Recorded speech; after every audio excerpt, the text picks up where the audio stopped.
We apologize. Here we go. We apologize that I forgot to turn that on.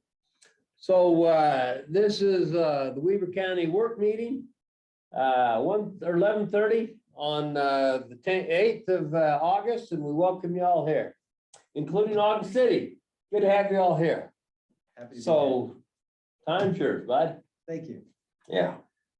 So we asked about moving forward with certain RDAs. And so we were instructed that it would be educational for everybody to come to this meeting and to talk to you about some of the changes that you might be making or potentially making, and some of the discussions you've been having internally about RDAs, as well as giving you, in the spirit of collaboration and cooperation, kind of giving you a picture of what we're looking forward to in the next This is great.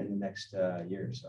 Okay. This is great. So again, we're not proposing any new RDAs in this meeting. We're going to give you a picture of kind of what we're thinking over time and what to expect. But in order for us to adequately plan those new project areas, it's important for us to understand from you where your head's at in terms of the RDA game. Stephanie and I. Just kind of guess everyone, since this is a public meeting, can we use the term CRA? Because that's what we refer to it as. That's the Sure. legal term. So Yep. we call them CRAs here Yep. at the county. CRA. Most folks still know Just them so as we don't have RDAs. any Yeah, but confusion they in are minutes. community reinvestment project Agencies. areas. Uh, Yeah. Correct. Yep. So. Great. So that's the motive here, is to just have a very short meeting, tell you what we're thinking, and most importantly, from our perspective, get your perspective on your approach to RDA, or excuse me, CRAs going forward. So if I can start from our perspective, and then you guys weigh in. As you know, we operate 13 now, and that's been as many as 22-ish Really? in the last 15 years that I've been here. So there's been a number of them, but and a lot of them are old, and they actually are there to support the bond payment for the junction. There's I think 7 out of the 13 are generally just operating to support the bond payment as a haircut for the junction. And so as those go off, then we'll have much less to manage. And I think the new ones that we've incorporated over the last number of years are operating much differently than some of those old ones in terms of performance. And I don't have any numbers, it's all in our annual report that you can look at. But in general, the new RDAs since 2013 are all operating much differently than the old CRAs or areas, because not all of them are CRAs all the way back. So going forward, we have a number of projects that are important to us that we want to facilitate, and they will be primarily driven through tax increment finance. And so that means that it's important for us to understand where the other agencies are, and we'll be having these discussions with the school district primarily, so that as we craft those project areas, we know kind of how to build some of the budgets and some of the projections. So the last one you came in here and did was the airport. That's right. Yep. Yeah. Well, we agreed with you there, and that's done. Done in terms of the documentation. We're moving forward with the project area plan approval, as well as your interlocal agreement approval. Right. We've agreed in concept on the budget terms, but I still think you have to take action, and we have to take action on our side still. But that's the last one we've agreed to. That's right. So Right. interlocal hasn't been signed on that yet? No. Okay. No. The next one that's important is it's called the Old Rite Aid Site. It's essentially the block where Rite Aids used to sit, Quincy and Adams, 25th and 26th. That's a mixed use project that will. 24th and 25th. Thank you, 24th and 25th. Right. That project is meant to be a neighborhood node. And if you remember, we attempted doing this a couple of years ago, and it was a 9-block area. So we really constricted this project area to just 1 block to facilitate the new project there. So we own most of the block and we've been acquiring it since 2015. And we have a master plan that's been approved that is going to facilitate the potential new grocery store there, plus a couple hundred apartment buildings that are in the 60 to 80% AMI range. So those would be very affordable apartments. And the facilitation of some condos. So we're looking to try to pull off some for sale condo units there, as well as some townhomes and some other small commercials. So it's truly a mixed use neighborhood kind of village center. Have you been dealing with a guy named Jim? No, There's about an eightplex on the south side of that block, right there, a little blue one. He owns that, and I just wondered, he's a little plumber. on the south side, Yeah. on the there's an south- eightplex that's yellow on the south Is it side. yellow? Okay. It Yeah. was yellow. Yeah, there's a couple of properties that we haven't been able to acquire for various reasons, but we have a very nice plan that incorporates the 7-Eleven, brings back some grocery. That's good. So that is important to us to return the commercial elements back to the neighborhood. That neighborhood's had a grocery store there for decades. Safeways. Yeah. You'll remember the Safeways. I do, long time ago. Yeah. And so that's good. That needs some support because that doesn't make financial sense in terms of the neighborhood support. It's hard to get a grocer in that neighborhood. And so that there's going to need to be some support there, and as well as amenitizing the block. So there's a couple of key connection points. One is to the Oasis Gardens to the west, and then through that to Lester Park. And so we want to make sure that the site's designed really well to where it facilitates pedestrian connections and those kind of things. So that's something that needs to be supported through TIF as well. So that's an exciting one. The next one is on the north side of Walmart. So the Walmart, and then there's some buildings being built next door to it. Yep, those are also affordable units at 60% AMI. And then we own about 9 acres to the north of that we've been assembling since Across the river? Where Christiansen used to have an old salvage yard, I think. So you're talking 20th and Waller. This is about 17th and Gibson. It's your old family, I would say farm, but I guess it was a 17th, yeah, peach farm. okay. Yeah, Yeah, we used to. peach orchard, yeah. Yeah, you used to drive in there and it goes back to Yeah. the south, and That's a good piece of dirt. It is. Yep. So we don't necessarily own that, but we own the land around it, and the developer we're working with owns that. Okay. And so we've master planned that whole area. That is largely residential. The reason why, and it will be part of a larger TIF district, CRA. But the reason why that one's critical is because we can really give a shot in the arm to that neighborhood, give a lot of dwelling units in that part of town. And the critical part is the infrastructure. There's no infrastructure out there. There's no storm drain, very little water in terms of capacity, those kind of things. So that whole side of town is really hampered. And so we're looking to generate. it's been underutilized for years. Yeah, it's kind of been the forgotten world. Yeah. Kind of Do we have a CRA?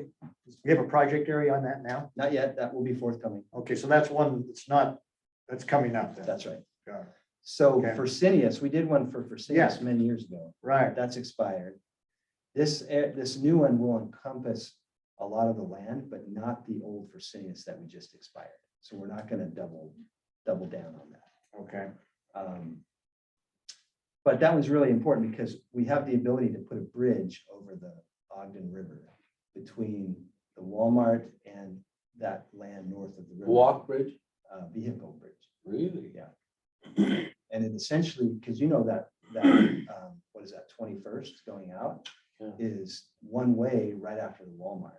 It's two-way right there. So we have the ability to come in on the west side of Walmart, two-way. Is that Child that comes through there, the road? Gibson?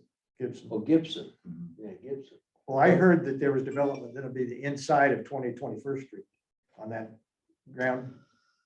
There's been some due diligence happening Okay. for a lot of years. There's some. Nothing imminent of them. Okay, No, we haven't received anything formal, but there's some restrictions there from the EPA that have to be worked out before development happens there. What's the infrastructure you need there? So basically everything. The bridge is critical in tying those two neighborhoods together. And then sewer, water, storm, all that is Okay. deficient out there. Maybe even power. It And would power. probably be more appropriate to do a public infrastructure district than a CRA out there, than a tax increment finance, because it's majority housing, right? It would all be housing, yeah. Yeah, we wouldn't do a TIF financing for housing, but I could talk to you about public infrastructure districts. Okay, so that's one of the things that I'm hoping to get some more information about what you just said is we won't do TIF financing for housing. So maybe we can put a pin in that and come back to that in just a second. So You guys remember Commissioner Harvey? Who? no, I don't, I haven't seen him forever. He's got to make the we rounds. saved you a seat right here. Yeah. Thanks, Mark. I did say hello to the people coming in. Sorry, thank you. Sorry to interrupt you, Brenda. That's okay. Mr. Chair, Okay, go ahead, Mr. Brandon. Vice President. Hey, how we doing? You're talking about CRAs and TIFs and RDAs. RDAs, just the whole concept. CRAs. CRAs. Yeah, CRAs. Change your mode of thinking there. No, thanks. So I explained one over by north of Walmart. Really exciting stuff over there. I talked about. North of Walmart over there. That's kind of over where we wanted to buy that piece of property. He's talking about between the river and 17th Street. Yeah. I just was over there this morning earlier and I'm amazed at all the apartments and new construction that are immediately west of Walmart there. Right, that's part of it. Wow. I couldn't believe it. Lotus, I guess, was the ones in there. Well, and on 17th and Wall, the old Oh, yeah. WRY. WRY, all that. Development there. On the west side there, yeah. How many new, with all that, how many new doors are you putting in? Over there or in general? In general, in the last 2 years, how many doors have you put in? Don't quote me on this, but the last report I saw from planning over the last 3 years, both in the ground or, submitted for approval was over 3,000. Yeah, Mayor Caldwell, at a meeting I was at, said between what you'd done, what you were gonna do was 4,000. Yeah. So that's a lot. Don't quote me, but it's a lot. Yeah. And there are appropriate places for density, multifamily density.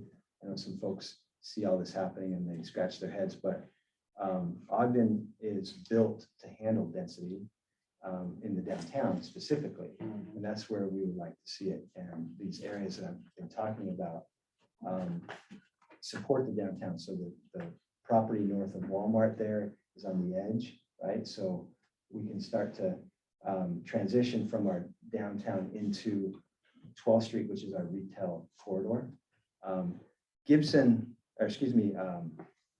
Capitol Square, which is where the old Rite Aid was, you missed that part. That's in the middle of a residential neighborhood, single family home for the most part.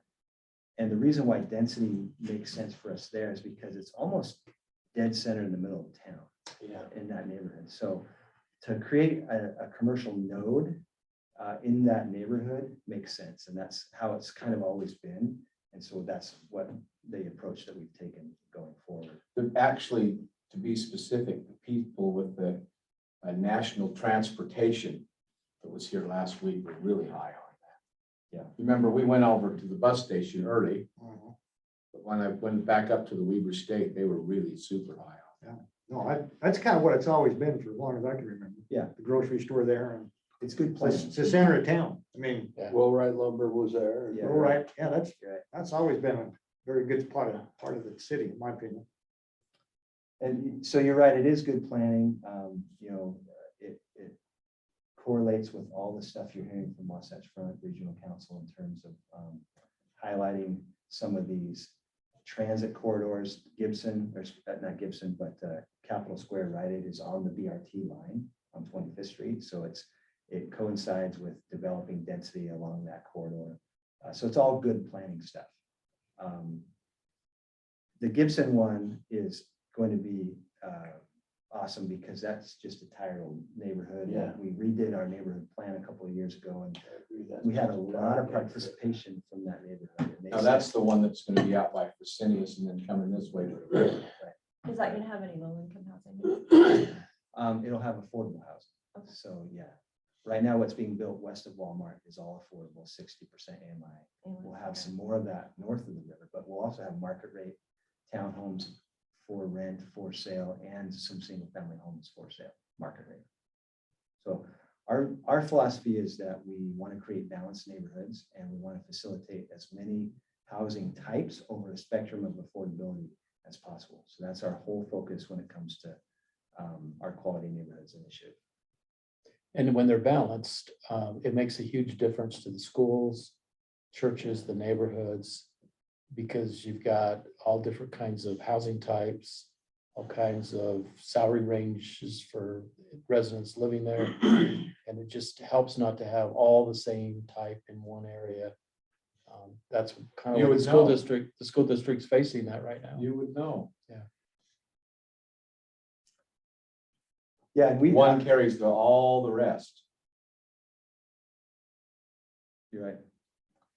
This idea of monolithic building in any shape is not Ogden. I mean, we have a diverse housing type, and we would like to diversify our neighborhoods in terms of incomes, and so we don't have pockets of poverty really weighing down certain sections of the income or of the neighborhood. And so deploying these kinds of tactics where we're using affordable new housing projects with market rate housing projects, and we're doing it in areas that have essentially been ignored or disinvested from over the years. It's all about neighborhood revitalization. It's not really about the unit itself, it's about the neighborhood revitalization. Those are really, really good LIHTC projects, which is an underutilized finance mechanism in the state of Utah. It's actually not, it's overutilized. The Utah Housing Corp is oversubscribed tremendously because what's happened is that as construction costs have gone up, market rents, can't keep up with the cost. And so the only true source of equity that developers could rely on is tax credits. And so they hit folks with housing tax credits from the state, and that's an income restricted type of a notion. They hit municipalities with TIF, which is a lesser effective type of thing. But housing tax credits, LIHTC, has been is oversubscribed currently, and we've seen an increase over the last 5 years of like 5x of their allocations. And so it's really become the thing that. Where do they come developers- up with their money? Does their Yeah, money it's come federally. from the state, or is that a revolving fund? Utah Housing Corp gets federal money. Yeah. And so it's very But programmatic. it's also a revolving fund, isn't it, where they keep that and turn it? Mhm. With the tax credits. The tax Yeah. credits, yeah. Right, Yeah. right. And it's highly competitive. You have to apply. That's for it. when It's a we were points-based involved. system. Yeah. Okay. So it's important. But Because, the funding is available, is what I'm saying. It's oh yeah, not, they have a it's, gazillion I'm not dollars. saying it, when I say it's underutilized, there's a lot of funding on the state level for that right now. Yeah. But again, they're oversubscribed, so they have more applications than they can fund. And because it is a competitive process, they're looking at doing more rounds to it to get Mhm. more money out, because it really has become the go-to equity source. And it's not, it can get overutilized like anything, right? So if you have 50 projects in your city or your county, and 48 of those projects are all funded through these tax credits, then it limits the income of the individuals that can live there. And that sounds all great and dandy, but you've just built a whole community of 48 properties that have one type of individual that can't exceed past 60,000 or 70,000, whatever the number is. So again, it's a great funding source to, if all you care about is getting a project erected. But in terms of building a neighborhood or building a community, you have to utilize them very specifically and strategically. And we get asked to support these projects all the time, and we are supporting a number of them, but we don't want to have every project funded by tax credits. Oh, I agree with that. The other project area would be the Union Station. So we've made significant progress in dealing with that project area. So to remind you, it's from 22nd down to 27th. And essentially the whole campus of Union Station, including the building. And we have partnered with UTA to seek development partners there. That RFP closes on the 1st of September. We've done a master plan that's been adopted at the UTA level. It's in terms of the transit assets. It's called the station area plan, and it's required to be adopted by UTA for development to happen. So that's been adopted. It's been incorporated into our master plan, and now we're seeking development partners. And that project area will be transformative. It's going to take what has historically just been the station, and the station struggling to try to stay afloat and to be a museum and to do all these things, and transform it to essentially the living room of the county, I think, in terms of how it relates to 25th Street, the downtown, the transit that takes you up and down the county, what we can do there from a commercial standpoint, what we can do there from a hospitality, recreation, cultural. It's really, really important. So that it So will when be, you say from 22nd to 27th on the west wall. that's right. Correct. Okay. Yeah. Does that involve are you still looking to do something with the wall? Go subterranean there or something over? That just can't work. Can't make a pencil. Yeah, our best hope would be that UDOT would agree with our justification to slow traffic down. Believe it or not, traffic in that area is 40 miles an hour. Well, it goes faster now. Yeah. Mostly commissioners. Oh, yeah, I drive that every day. Yeah, Come along wall and turn up 25th. Don't slow him down. I've never paid I- attention to the speed limit, but the speeds are much higher. Oh, I agree with that. My speed's much higher. What about dropping the deck of that it includes that though, doesn't it? That's phase 2 of 24. Oh, that's, The viaduct. Viaduct. you'll have to come to the nursing home to tell some of us if it ever happens. Yeah. They haven't That's a even ways off. studied, they haven't even done the study on it yet. So we're, in the back of our brain, it's there. I thought Gail would keep you around your place. She's gonna move you out. Too many stairs. Oh. Ouch. That's a good area. It's a really good area and Yeah. Transformative, I think. not only Yeah, for I the agree city, with you but if for you're the county. coming. I'm gonna catch you in your own home. It hooks into the BRT also, so the amount of things that I think are gonna come as a result of the BRT along that whole route is gonna be huge for Agree with the that. entire county, I agree with that. for the university, for the hospital, et cetera. Makes sense.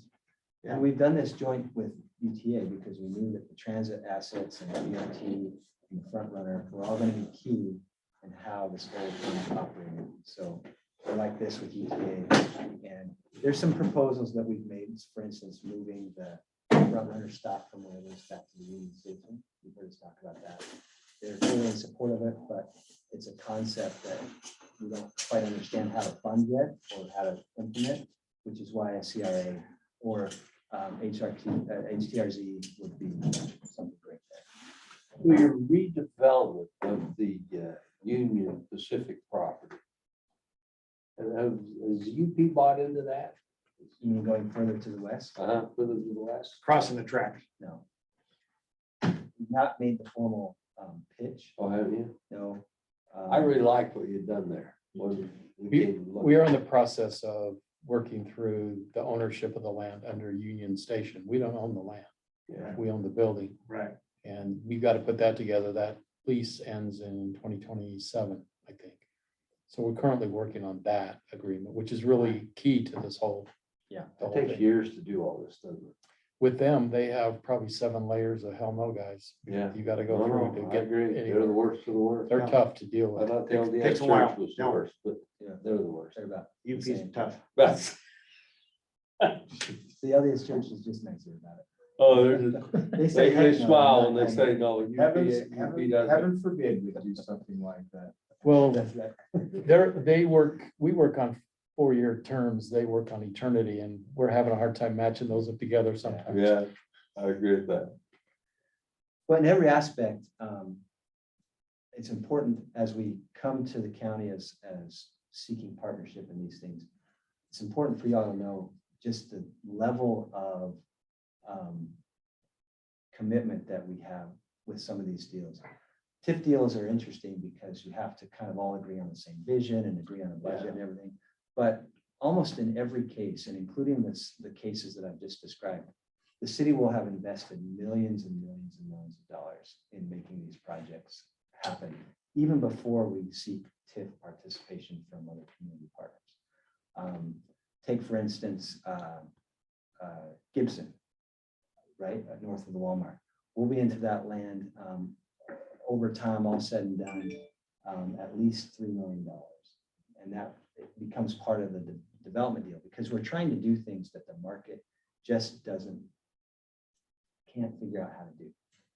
And that's why we're involved. If we weren't in that situation, then we wouldn't be having these conversations. We just hit the peak of the best market that we've seen probably in our lives, and we still have vacant land in key areas. And so you have to ask yourself, why? Why is that still that way? Why didn't the market snatch that up immediately? And it's because something's broken about that whole equation. And so we sit down and we noodle on this forever to try to figure out what's broken. And we go to the city and say, it's broken. And in order to fix it, if we want to see progress, these are the things that we have to do.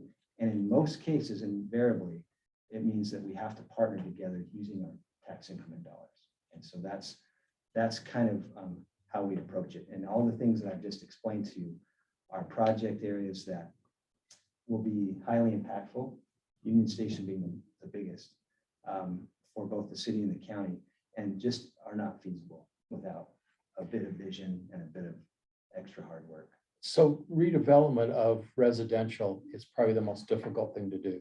And I've had this conversation down in the legislature for years because of how residential is taxed. There just isn't as much money in it to be able to get a developer to come in, buy up property, tear down what's there, and then be able to build a project that he can make money on.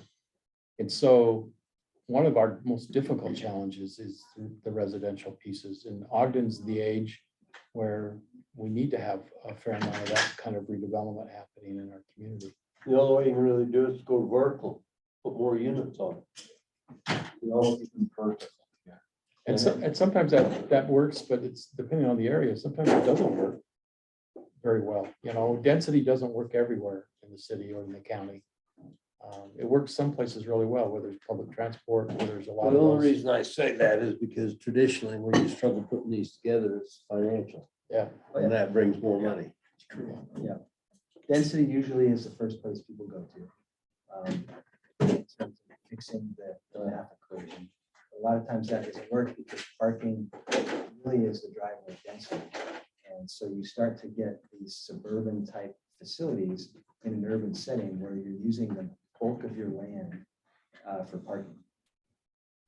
And so it's a challenging equation. So I'd like to understand maybe from you all the idea of what you just said, that you don't fund or you don't participate in residential. Yeah, we're not set up to do that. I mean, if we wanted to have some discussion about doing residential, it would look very, very different than what we currently offer for our industrial and commercial.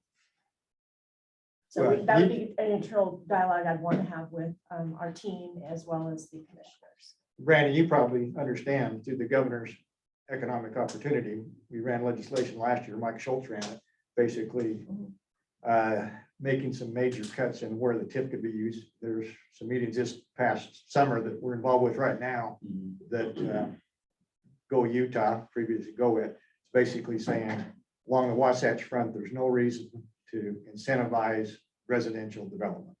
And you'll probably see another bill come out this year that will restrict that even more. So it more than likely will be out of our hands because from the governor's office on down, a lot of legislators that I work with in the Opportunity Commission said, you cities that are or counties or cities that are incentivizing residential development better get over it. Yeah. So that's Yeah. probably going to go away. So I'm familiar with that, and we were concerned about it then, still concerned about it. And this could impact the discussion we had a year ago with the bill was your Rite Aid site. So there might be some carve outs. But, again, there's probably going to be less opportunity as you go forward for that residential component. And Commissioner, there's a difference between redevelopment and development. I get the development piece. You got a green piece of ground in Lehigh, for example, and you want to build a new subdivision. They don't need increment tax Right. help. But redevelopment's a different story, and there's not a ton of cities that are at that stage of their history that they need the redevelopment piece. And I've talked to Representative Schultz on several occasions, and he goes, I have no problem with what you're doing in Ogden. It's other cities I'm having problems with. And I said, well, don't kill us by killing everyone else, because we really are at a different stage of that. And there's other cities that are going to get there. So what you can look at doing is public infrastructure districts. We've switched gears over to that. So 2019, you got your PID legislation that comes from the state level. And there's ways to manage that to get the type of redevelopment that you're talking about and to get the infrastructure needs that you have. And that would be definitely an option I would look at for that particular residential area. That would be the financial tool that I would examine for that. We can still talk about tax increment financing for your commercial corridors, and anything that involves a commercial component. But strictly residential, we're just not moving in that direction. We're following the state's lead on that. So PIDs are not a one-size-fits-all solution. Correct. Um, But they as- do have a lot of flexibility with the governing document. Sure, they do. And they're very difficult to establish, and way more difficult to establish than a CRA when it comes to time and effort and cost. Well, and ownership. If Ownership. ownership is I don't one or disagree with two that. people, Totally agree. with you makes on it a that. lot easier than if it's a So- group. But just kind of kids- throwing out some other options for you. Right, we are familiar with it, and we have analyzed it as an option in a lot of different scenarios. A PID for Wonder Block, for instance, was analyzed. A PID for Union Station could be a potential thing. When it's monolithic in ownership, it's much easier. And so anyway, so I'm with you. There's lots of tools in the toolbox, but none as effective. And when I say effective, in terms of the impact that it has versus the cost benefit, right? As tax increment. And that's why it's been so popular. And the reason why the state looks at things the way that they do is that other communities across the Wasatch Front take TIF and use it in various ways. The legislation is pretty flexible. And so you do have some projects out there that were funded that probably didn't need to be funded or didn't have the business justification really there to fund it. And so you get that whole perspective of this tool is being misused. And in Ogden, I have always argued that not forever, but at least for the last 2 decades, we have utilized the TIF tool probably better than anyone in the state because of the demand that we have with the redevelopment side of things and the cost of it. That really is our most effective tool. So to whitewash the whole state by saying we're not going to do housing is not very appropriate, is what we've argued. And Schultz has agreed that Ogden is a bit different. In fact, it's different than anything else in the county. So when you look at petitions we wouldn't argue that to either. Yeah. for TIF participation on the west side of the county, it's a totally different analysis in my mind than a TIF proposal for assistance inside of Ogden or inside of a redevelopment area. And so we would just ask that you keep an open mind there and look at it on a case-by-case scenario, because there are a lot of tools in the toolbox. Not every single one of them is applicable nor desirable. And we would hope that we can use times like this to get your feedback about how we might structure some of these things. Well, I'm just saying that we'll probably be directed by the state what we're allowed to do. And I understand the redevelopment side, but Commissioner Jenkins knows very well when you get down there, well, if you're gonna let Ogden in, you've got to let somebody, let them, That's a rule, we and then it gotta- opens it up, and then what you do is basically, neuter the legislation. So But right now, you've got a committee down there that's very opposed Yeah. along the Wasatch Front. And Schultz is part of it, but you've got a lot more people than just Schultz. So I have seen, and you have seen hundreds of car rides that happen down there. We may need some help to do to look at and say, let's do what makes sense for our area. And, I think making sure we don't completely lose some of the tools is in our best interest long term. So to that, Brandon, we've recently taken a position where we're trying to stay away from these TIFs that are so highly financed, where we're at 100% or 90%. We've kind of taken a position here where we want to be more in the 70% range. And I think you understand that. You guys are in the same business we are. You hate to give all your tax increment away. You still have to function, and so that's a recent thing. And we're doing the best we can to kind of stick to that, right? Staff and Gage. Yeah, well, and Yeah. that's, Brand, that's one of the reasons we created our finance committee. So you have a project, you put your project scope together, you put your capital stack together, come to our team, let us sit and look at it. And then and it's a full team, and we look at it and we say, okay, we can see how that's beneficial to the county. We can see how that's beneficial to you. We might give you some suggestions on, here's some alternatives, here's a partnering program or a partnering tool.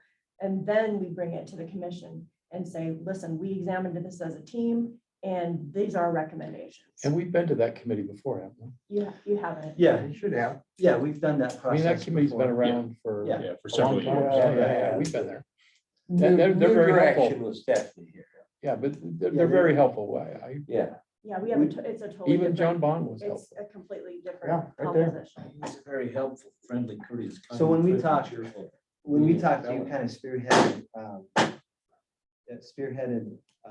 like you said, a new configuration of that, but that whole concept, I think we're familiar with and we're very happy to do. I was a little nervous that there might be just this preconceived hard line without the analysis. It makes me happy to hear that you'll look at each one.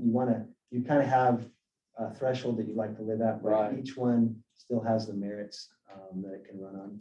Yeah, and I would say we want to be, part of that is we want to be more consistent with the school district and the fire district Yeah. that are both. So I mean, we may say, look, we're going to start off at 50%. Prove to us why we need to go above that, Right. which I think that's the school district. So, I think the county in the past, and Well, our friend down there in the white shirt and the blue tie will tell you that it's always been kind of an easy target. And I think that we need to pay a little more attention to these taxpayer dollars that we're giving away. We want to be consistent with the school district and the fire district. Our school district hasn't been 50%. They recently came out with a policy. School and Their fire. policy is But that's, 50%. I think we're talking about Weaver School District and Ogden School. Oh, yeah. District. we're- Yeah, Weaver School District. Ogden School District Ogden- hasn't had that policy. Yeah. What's Ogden School District? Well, they are the kind, we go in and we sit and talk Yeah. and we discuss it through it and we have to make our case of why. And most of the time they get it and they see that. We don't really ever go to the fire district or the mosquito abatement because there's just not enough money. Right. With the We airport, really do the three entities, which Yeah. is, Yeah, makes sense. we went to Central Weaver with the airport just because we felt like there was a big play there. So I like what you said in terms of the benefit to the county, and that's really something that we look at heavily because the benefit to the county is the Yeah. benefit to the city. Right. Right. And in the cases that I've described to you, with the project areas that we're looking at, all of those are areas that the county is collecting very little to nothing, as is the city. And there are areas in which we analyze to say to ourselves, what is the thing in the future that's going to change what's been happening in the past? Right? So this land is sat that way, producing very little for you or for us for however long. What needs to happen for that to correct itself and to produce something? And it's a long-standing misunderstanding that we're giving away tax dollars. These dollars do not exist. They are not dollars coming to you today that are rediverted Yeah, elsewhere. we understand that. Yeah. Okay. Yeah. And so, And I like the idea of the long range that you guys are looking at, particularly with transportation corridors, as well as diversified housing. And if there's a way that we can show through the numbers that type of a benefit to the county on a long range time plan, then that's a better sell. Does that make sense? I feel like we do that in each opportunity. that I'm just we talking have. specifically about this residential. piece. Yeah, Yeah, yeah, I hear you. Specific about that. Good So suggestion. that's why I'd like for us to, meet and chat. And that way we're marrying the county and the city's goals together. And that it's more of a cohesive relationship. Yeah, We've got- absolutely. I And we mean, can speak to that on the county level from a public relations perspective. anytime we get a new residential unit in the city, it means another person living in the county, another person. That's moving into the workforce. Right. So the benefits are innumerable and almost obvious when it comes to anything that we do and the benefit that it inures to you folks. So whatever you all need in terms of the business case, documentation, that's the exercise we automatically go through in the first place. Good to know. Great. Hey, you brought up the Wonder Block. I understand that may not be going as scheduled. Did you? Well, that was the last thing I wanted to mention. Okay. And this is probably does land on the side of more specific. Everything else we've been talking general, but this is more specific. And so this would require us to come back through Stephanie with a formal proposal. But in general, the way that we've structured the Wonder Block is that it still is going through the normal approval process with our council. And so we haven't gotten to the point where it's been public yet, but we've been doing the back end work that's necessary to get the council comfortable and informed about what's going on. Part of that would require us to look at the Continental CRA. Which we have in place now. It's in place. The budget is $35 million. That's the approved budget. We've not spent any of that or very little of that in terms of the allocation. So the budget is fine, but the time frame is something that we would request the entities to extend. Where are we at now? It's a 22-year period. It was established in 17, so 2039. So you're 5 years into it. Then there's the 2-year extension. And we have a Yeah. 2-year extension. So so we'll have all the numbers and everything, but I wanted to broach the subject because it is kind of a critical path item in terms of the process that we are going through with the council. So we wouldn't look at a budget increase. We would just look at an extension of probably 8 to 10 years. And that's because we're 5 years into it now. We're going to be another 3 in construction. And that TIF tool, in addition to the millions and millions of dollars that we're proposing that the city invests in the project, is going to be critical. And we can talk about the benefit and all that stuff when we meet. But that's something that we would like you to know now, so that when we bring it to you, it's not a rush job. Well, I think one of the components that will go through the committee is we want to, obviously, we're very concerned about the equity from the developer or anything that's, these things shouldn't be 110% financed by the government. So I think we want to look at the equity input. And probably, Financial. you're probably basing some of your understanding off of comments that have been floating around out there. I think when we do give you all the real numbers, it'll make more sense to you. Right now, what's been circulating, I agree, doesn't make any sense at all. Well, I'd like to know what the real numbers are. Mhm. I like dealing with real numbers, not pie in the sky. Right. And I think John Bond, when I turn it over to him, he'll want the same thing. Yeah. In fact, he'll harass me if I tell him what to do. No, there's been some articles and some other things out there that have been talking about this, Yeah. that, and the other. And so we have the real deal, and that'll be the basis of our proposal. Okay. Is this is what it costs, this is what we're trying to achieve, this is what we need. And that helps us manage our PR end of it also. Yeah. One other thing to consider is when you guys come back, we are now, we have kind of an informal policy. If you've got expired CRAs or RDAs, can you please do resolutions and get rid of them? Because we're not We gonna, did that, didn't we? I didn't know where you guys You were did a at. significant So, batch yeah. about a year ago. Yes, I you can did. have Roger get with you guys if you have any, but we're just meeting with all the cities to let them know that. I think you guys We did that. requested that. We should be caught up. You should be caught up, because, okay.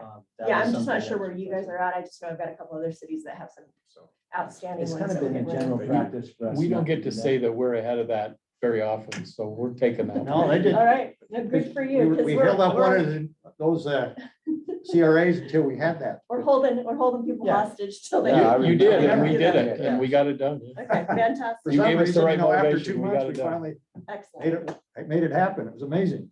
And I'll Well, put generally, you on we the we haven't green been in the list. practice of dissolving those. And so, yeah, it's something that needs to happen, I think. Well, will you work with Stephanie on that proposal for the Wonder Block, whatever? Go to her first. Yeah, that'll be the very first thing that we bring Okay. forward to you folks. And I'm glad we can talk about it here in the context of the general Yeah, CRA that'd be- discussion. That's good. Good. And we're anxious to try the new and improved committee.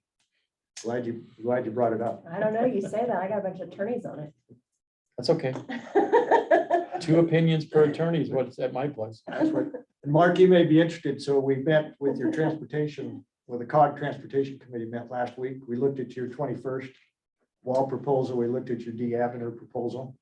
Sean was there as well. We had a total of 11 projects we looked at. We're in the process. Brooke's in the process of adjusting all the numbers. Here we are. I feel pretty strongly that the D Avenue is going to come out fairly high on that Good. ranking. That helps us both. I think that's important for everybody. Yep. So just so you know, I mean, we'll see. Can't make any promises. I was one Yeah. vote of 5 or 6. But We're gonna have a death on B Avenue if we don't Yeah. change that. And So we I- gotta get a light there. I would just say you probably ought to do what Light you on can to D. start expediting that. And they'll do a light on D, but you don't won't do one on B. Can you repeat that? There used to be one on B Avenue So what when did we were you young. say?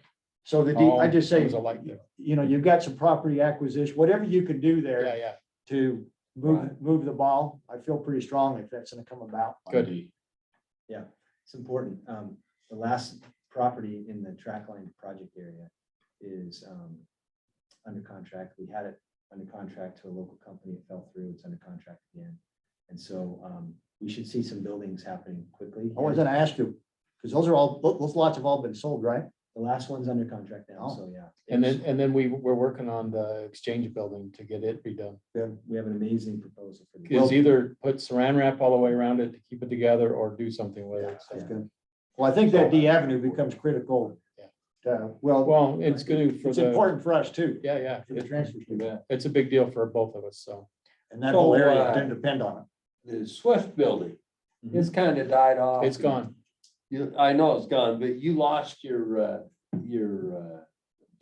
tenant there, the guy that you were planning on coming and developing. We there. did.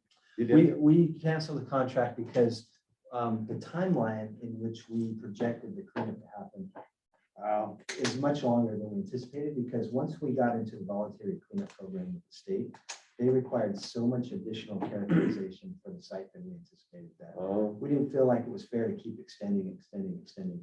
And so when that's all clean and done, we'll have a good and marketable property to put back on the market, and probably better because the price we had it then is probably not going to be the price we have it for in the future. So I think so. Have you gone and seen the work they've done on the river down there? The new kayak park and all that? No, I haven't seen Oh, it. It's Yeah. amazing, isn't I it? have. Haven't seen the new It's stuff. incredible. Yeah, The you gotta- ramps you and gotta take a stuff drive going down in there. there. And well, I it's seen just them down there really that they great. messed around on it. I say the other day, it was a month or so ago, but. I didn't pay a Yeah, lot of they've attention made to so it. much improvement on that. We should be really proud of It's a class. I Who mean, did it's that? really great. Who did it? Who We the- did. We got a bunch of grant money and. Oh, did you? Yeah, but who did the work? Who set all the A company rock? Called River Restoration. Wow, they did a great job. That's hard They to did the do. Ogden River Yeah. and the Ogden River looks amazing. Except for there's no water in it other than that. Yeah, well, you just gotta turn a valve. Just open up that valve. at the I am so dam. proud of where the dam is right now. I can't believe it. It's so much better than it was last year on water.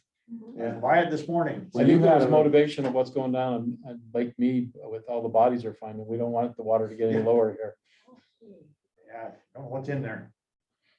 That's Swineville, Barb. Yeah, Swineville's coming, it's gonna Coming out. resurface. We don't want to see Mr. Swineville again. Mr. Chair, what about a report on the Ogden Airport? What would you like to know? Yeah. How about an update? Where are you? What's going on? There's a lot of machinery still out there on that south end. What's going on? What are you doing out? The west end or the south end? South end. Did I say west? West and south. I'm sorry. West South is, end. spend a lot of money in the west. Yeah, so as you probably know, we received $10 million from the state. And that was specifically for Construction. infrastructure largely on the west side. And we're through a bulk of that right now.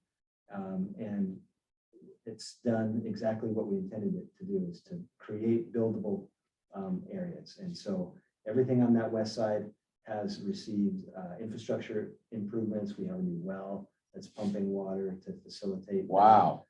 There's a new taxiway that was really a big, massive undertaking.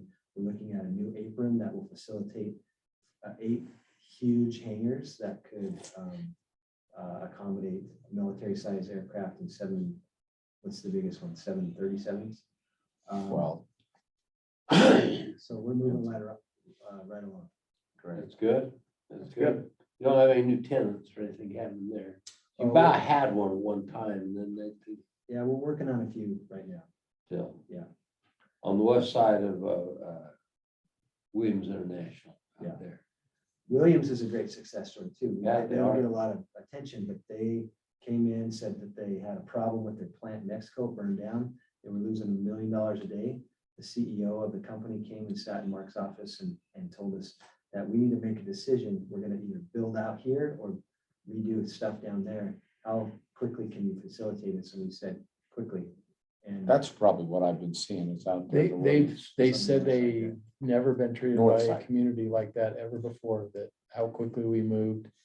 Oh, they're good. Yeah, That's what I meant to say, was the north And side. they were gonna take Not it to south. Detroit. They were gonna take it to Michigan and we said, no. I guarantee you, we can take care of you here. And then I looked at Brandon and said, after, you better be able to live up to everything I just promised. And they did. His people came through and that was a lot of jobs. That was a lot of. Who's the contractor you hired out there? That was There's big. a lot of machine. Granite Indeed. Construction. Granite? Williams hired their own contractor, Okay. but we had Granite doing all of our earthwork out there. There was a lot of machines out Yeah. they were- Well, they put that up in a hurry. there. Yeah. I've never seen, I mean, they said 30 days. They didn't do it in 30, but they did it pretty darn quick. Yeah, fast. That's good. But that, just to reiterate that point, and maybe we can end on that so you guys can eat your lunch. You know, it might seem that we ask you for a high participation, and that's true. In the past we have, and in the past you've participated at high levels. But I can't emphasize enough the amount of time, money, and effort that we put into these projects. And so when we come to you, it means we've already invested millions of our own dollars. And Sure. the part that we're seeking from your side is just that last little bit that we need to get over the edge. And your partnership has been the difference over the years. The stuff that we're seeing in the city can't happen without these types of tools and without your participation. And so I just really appreciate you having that open mind, that as we bring you projects, that you understand them at the project level and not just say, well, our policy is X. That's good. You know, that's good to check a box in government, but when it comes to solving real human problems, we need people that understand what those problems are and are willing to think outside the box to solve them. And in the past, you all have been willing to do that with this. So thank you very much. Thank you. We appreciate you coming in. Yeah. That means Thanks a for the lot to update. us, Brandon. That means a lot to us. Cool. let you eat. Thanks, And we Jim. bought enough You're for welcome. you. Yeah, You we like got that? lunch for you. That was You like- guys will plow through I that. just in got 10 a minutes. text that I've been booked already We're for 2 more minutes away stuff. from our next one. Yeah. Well, we appreciate you. I want you to know it. Thank you. We feel likewise about our partnership. Yeah, it's good.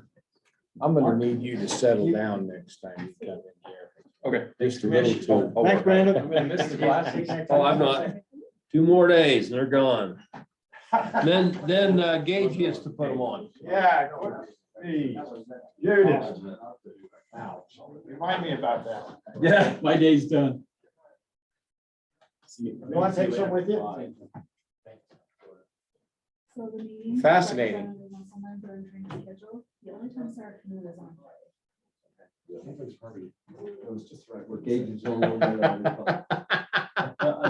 Just the right We'll get that for you. No.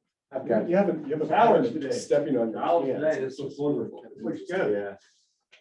Well, it's not. Well, we sure had a good rainstorm on Saturday.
All right, everybody, we're back.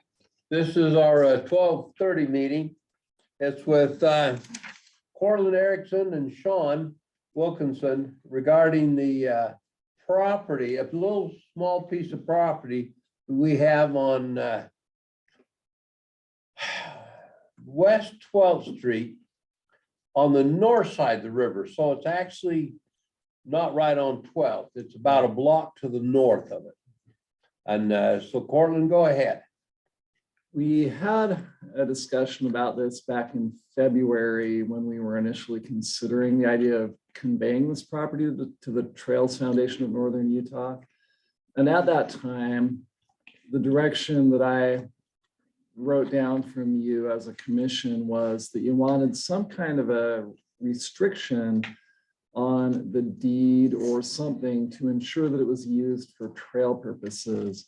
And the gist of what you said at that time was maybe put in there a reversion clause that said the parcels will revert to the county if the Trails Foundation hadn't made improvements toward using them for trail purposes within 20 years.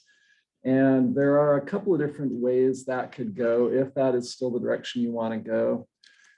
There are what's called I don't remember the names. I was looking at this the other day. But anyway, regardless of what they're called, there is an option, if that's still the way you want to do this, of having it automatically revert if a certain condition fails to be met, or there can be a deed that has a possibility of reversion if the county takes some action if the condition isn't met. And so I wanted to ask you, first of all, do you still want that type of limit on it, that you require them to make improvements within 20 years, and if not, it reverts to the county? Second, do you want to define better what those improvements would be? And then third, if they don't do that, do you want it to be an automatic reversion to the county, or do you want the county to have to take some kind of action, or leave it at the county's discretion to go in and reclaim the property? What type of improvements were we talking about? Simply gravel, so people can park on it. Not really much more than that. So let's explain. This is a piece of property that we had, but the right of way into it is really no more than an access is really no more than a driveway. It's very narrow, probably 12 feet in there. Oh, I don't even think it's 12 feet. I think it might be 10. It's very narrow. And so the question was what to do with it. And Marriott Slaterville came to us and said they wanted it. And we said, what are you going to do with it? And they said, well, we just want it to be part of the trail system along here. And we thought that was a really good idea. So they were the ones who kind of spurred this on. We just didn't want to give it to them. We wanted to give it directly to the Trails Foundation and control that ourselves. So that was the spirit whereby we wanted to do this. And Mary Slaterville's in favor of that. They had no problem. They know they wanted to control it as we wanted to control. So just that simple. So nobody was against giving this to the Trail Foundation, and in long term putting it in as part of that trail network that will go across the river. And it's a nice enough little piece there that with a little help, it could easily be a small little parking lot whereby people could park and then access the trail up and down the river as they would go there. And so we all thought that's really a good idea. And we just wanted to make sure that we had control of it up to the point where they put gravel on it and start using it. Sure. So that's the purpose behind this, Cortland. So the improvement you want is a gravel parking lot. That's really it. That's basically it. If they choose to do more than that, we'll work them, but for our purpose, isn't that how you see that? Gravel, yeah, road base, just some kind of an improved parking lot to be at least to a gravel standard. So the idea is to have them use it as a parking lot. Yeah, Parking lot / trail, a trail. trailhead, Trailhead, okay? whatever that amounts to. Okay. And when you say improvement, that would be our improvement. You know, if they want to put a restroom there someday or something like that, we wouldn't be opposed to any of that. In fact, we'd encourage that. That would be up to them to go. Right. On that. Yeah, we don't want necessarily get involved with that. And do you want to give them 20 years to do that? That's what was mentioned last time we met. Gage, you got a little more Well- thought on that? I'm not opposed to 20 years. I think 20, I mean, in my mind, I think if you give 20 years for the improvement, the only case that a reversion clause, in my opinion, should kick in is if the event that they decide they don't want it, I don't want them to sell it something, they should revert back to the county to decide what we want to do. You know what? And I would also say to that, I agree with that, Commissioner, but I would also say that it just automatically reverts back. We don't have to do anything. Okay. Is that- Yeah, if they stop, if they don't want ownership, it comes back to us. It just automatically does it. I don't want to, 20 years from now, there'll be several more iterations of commissioners. Right. And so that automatically comes back. Okay. But if they've done something with it and improved it, happy day. And so What did you, you say? Happy day. Exactly. so you don't Happy want day. them to be able to sell it or convey it to anybody else. Exactly. You want them to keep it. Right. And then past the 20 years, once that 20 years is If they've- gone, If they've made the improvement, I'm okay with them at 20 years, them just having it, right? okay. Yeah, yeah. Okay. Yeah, I In think, perpetuity. yeah, I just, That word I feel bad that if they go 2 or 3 years and then they get an offer from an adjoining landowner, somebody said, we'll come in and buy it from you, Mhm. then that should be our decision, not Not theirs. theirs. Okay. Agreed. Okay, so Hey, we all see can't, that same way. they can't convey it to anyone else within that 20-year period. Yeah. Okay. Yeah. Yeah. I think that answers the questions that I had. So, That's pretty simple. yeah, I don't think that they'd struggle with that. okay. We can make that happen. We have high hopes this will eventually be a nice little trailhead right there. Yeah. Where people can park in and go down a little lane for 100 yards and pull into a nice little parking area and be able to access the trail, go up and down the river. Yeah. This fits in very well with our master plan we're talking about with that river corridor. Well, it fits in with the Mary Slaterville's master Yeah, and plan, it what fits they in with- want. Fits in with them. Well, we all kind of agree on this. Okay, that was all I Happy had. day. Happy day. Okay, thank you. Thank you, Cortland. You're welcome. See, you Boy, gotta come up here and eat lunch with us. That was today. easy, Cortland. Come on, give us a hard one. Just wait. Do we have any Yeah. closed sessions after commission meetings coming up? We do. Uh, No, I- Not, Oh, sorry. not that I'm involved in, at least not this week or next week.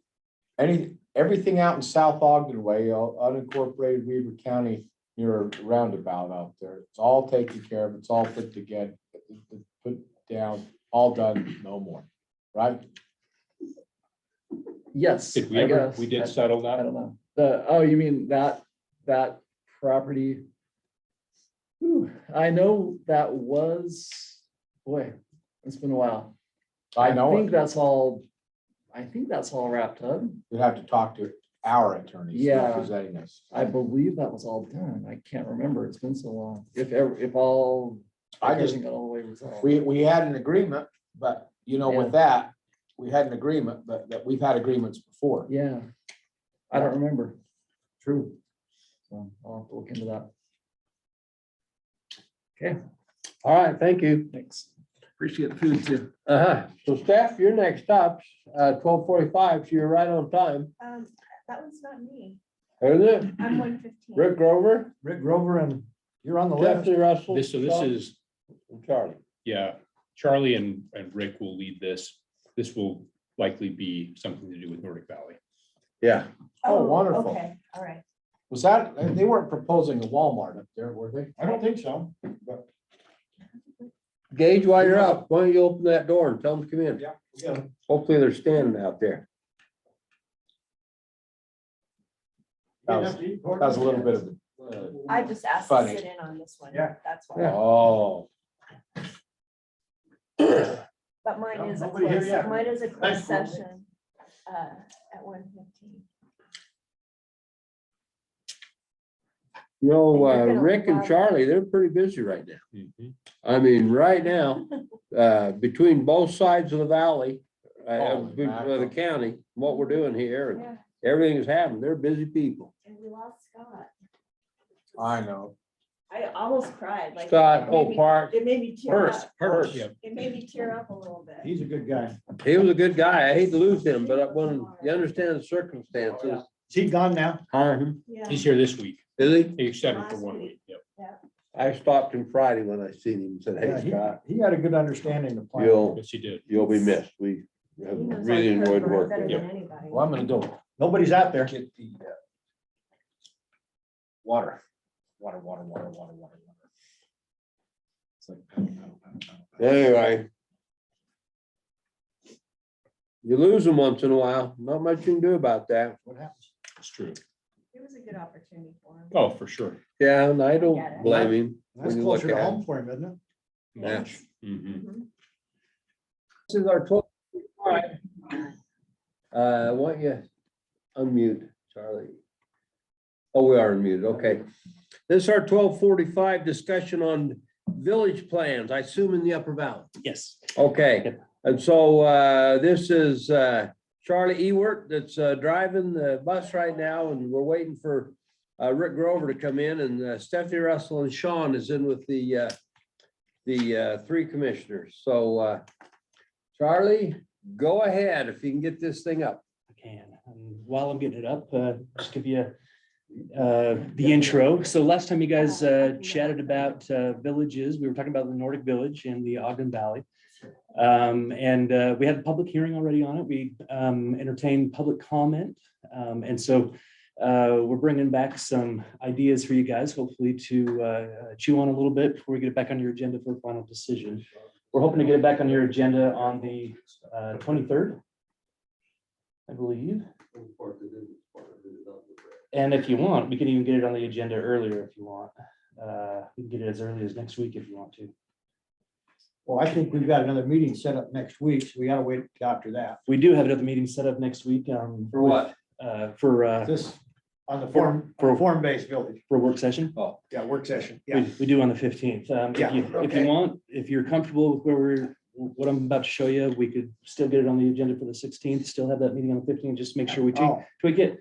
Or Show us what you got. we can wait till the 23rd. Yeah. So the changes that we're suggesting should be made, well, first off, on behalf of Scott Perks, who may or may not work for the county anymore. we were just talking about him. I think you can kiss him goodbye or hug him goodbye. Yeah.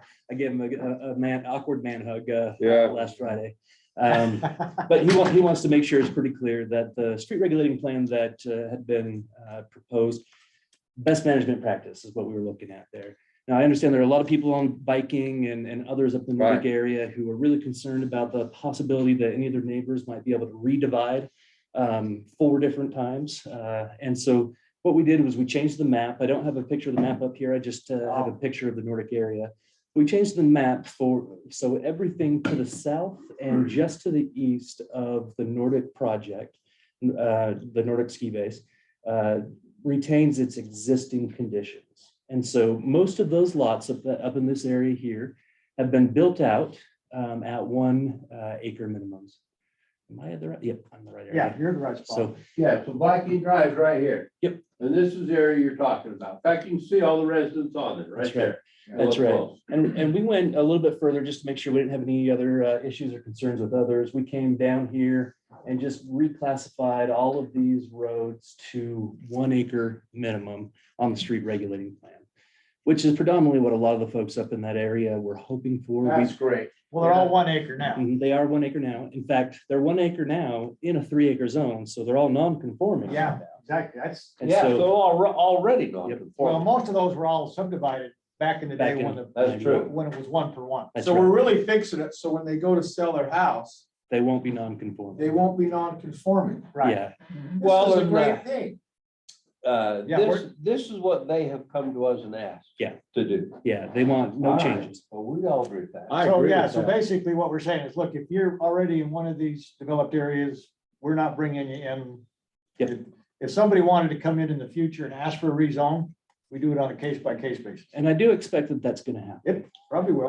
And I think Charlie? best planning will be us kind of starting from the village area and kind of creeping down the roads for a little bit Yeah. higher density, but So We'll do right that. now, in the future. you have Nordic Valley right there. That's right. And so the area they're gonna be developing will be up to right there to that first lot area. To the here right. that they own. Right And there. then across the street into the old golf course, will all they own. That's right. And that'll be the area for today. So we're looking at the street regulating plan, still at the entire area, the entire Nordic neighborhood Well, here. Yeah, But the only changes that street regulating plan suggests above and beyond what's already built out in here is in this area here. We also look at the streets here. This is kind of why I didn't want you to throw the baby out with the bathwater and get rid of the street regulating plan altogether. There's a lot of development potential down in this area here.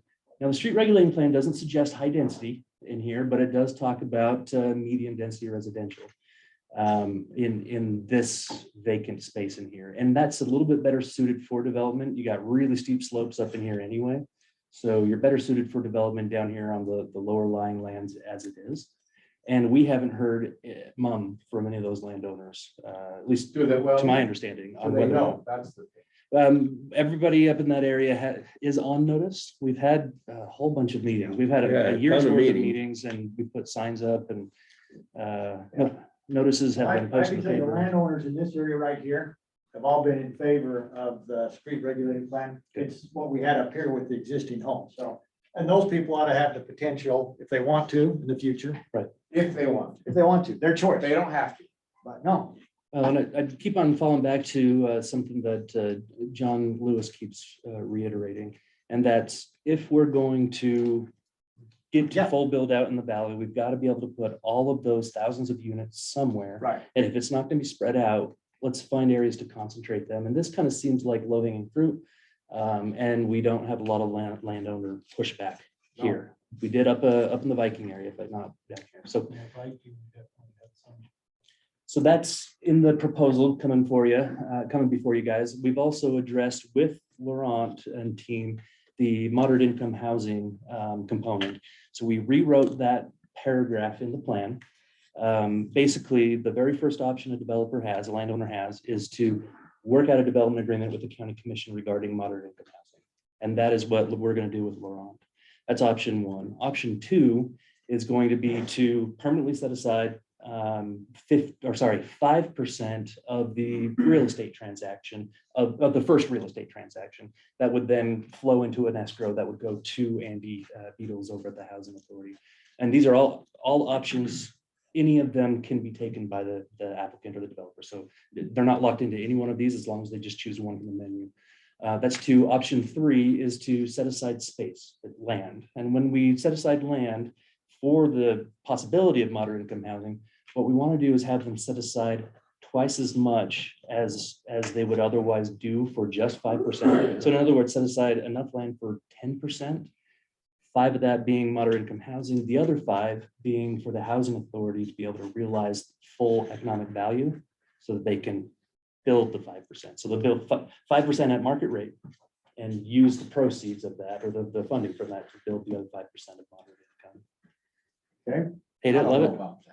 Okay. Well, what you're Just saying, I an don't know about that, but I think we've got a meeting next week that, we didn't talk about that. Yeah, with Laurent. Yeah. Next Monday, yeah. Now Laurent's good with the idea that anything can be worked out otherwise with a development agreement. And then option number 4, one more option out there, and that's just fee and lieu. That they would essentially fund whatever the difference would be to try and build 5%. And we would look at basically whatever market rate is and how we go about getting 5% set aside for Andy to use for future building of these areas. What Laurent is going to do, and what we're going to get in his development agreement is, number And one, so what is this what are you calling it, 5%? moderate income housing. So, We can call it something else. We can call it well, the reason I Workforce, question, I call it workforce. but- workforce is great. well, that's what I would call it. And the reason I feel like this is important is you're developing this as a high-end Mhm. village node for people who are going to be recreating and coming in out of the area to ski and It's a village and that's their goal here.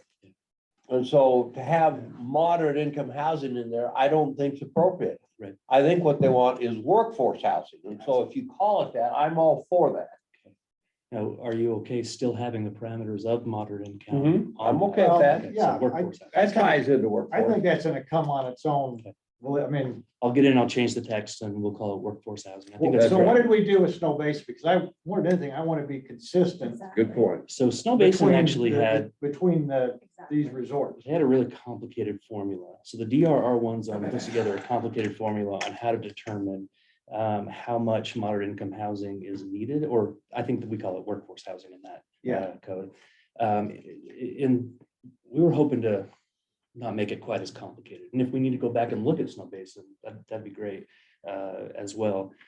The complication behind this, a lot of different resort areas, they're looking at, all right, how many employees are going to be needed for restaurants? How many for service, hospitality? How many for, your doctor's offices? And what does this product, a resort village, demand as far as workers go?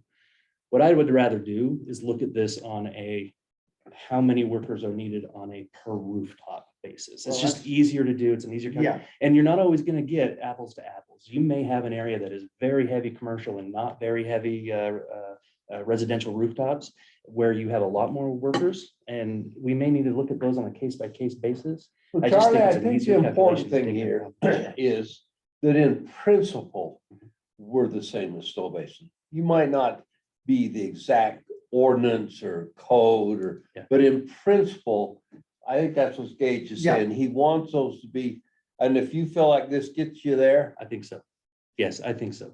well, I think we need to understand there's a huge difference between what Snow Basin is gonna do in terms of workforce versus Nordic.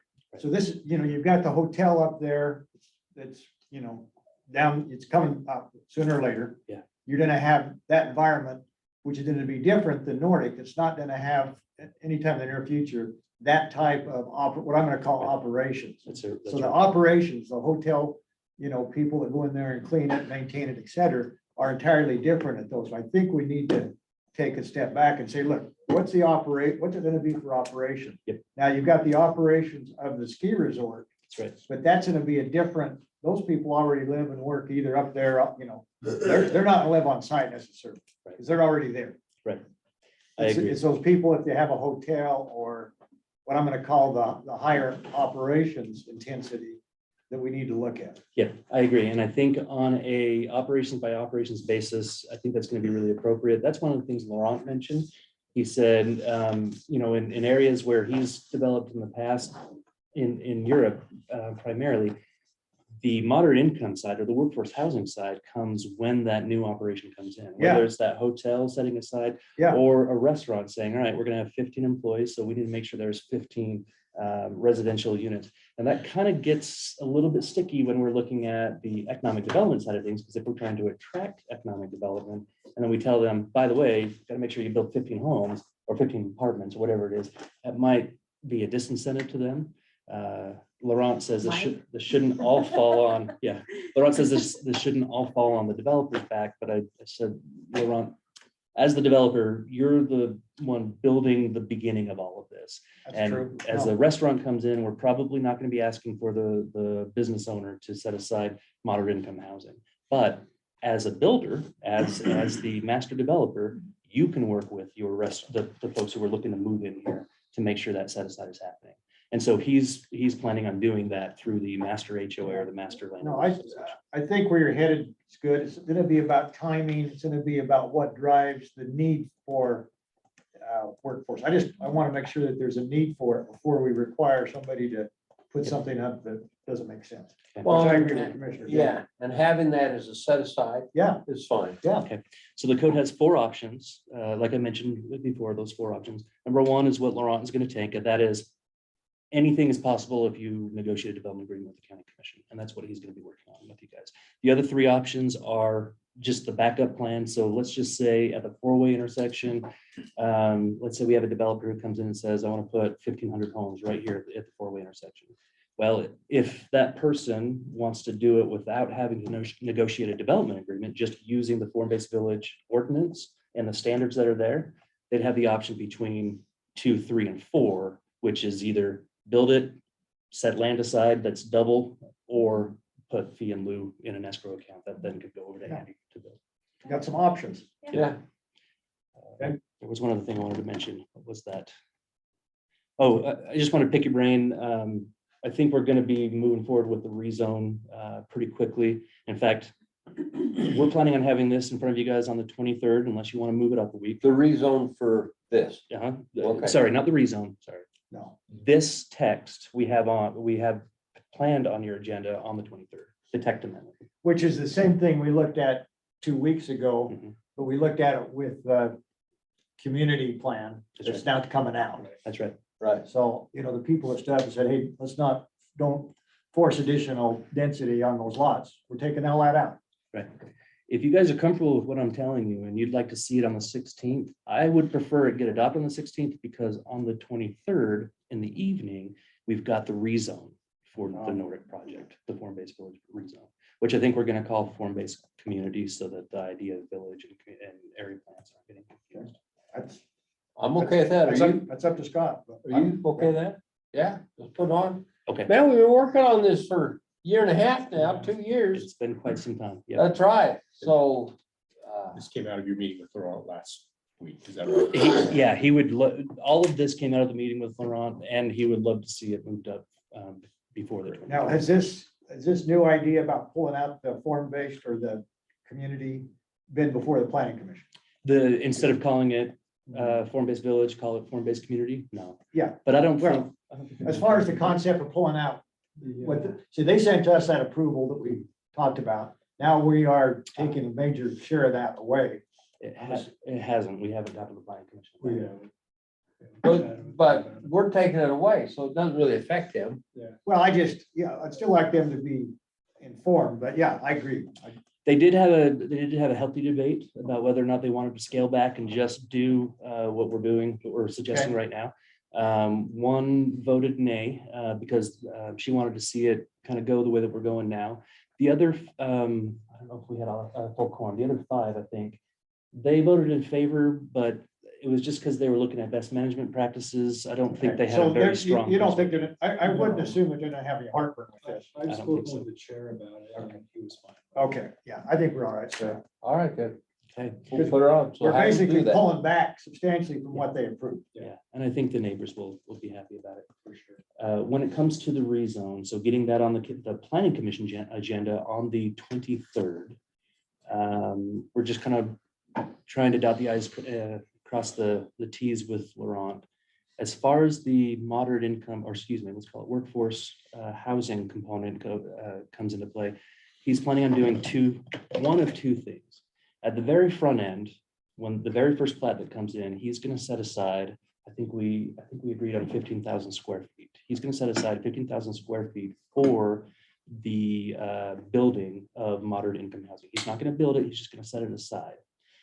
As the project builds out, he's going to be working with the subdevelopers, with the hoteliers, with the restaurateurs, and to make sure that in those buildings, the awkward leftover spaces where you could put some kind of a dwelling unit, but it's just not the luxury dwelling unit that they want to be selling, that those are set aside for moderate or for workforce housing.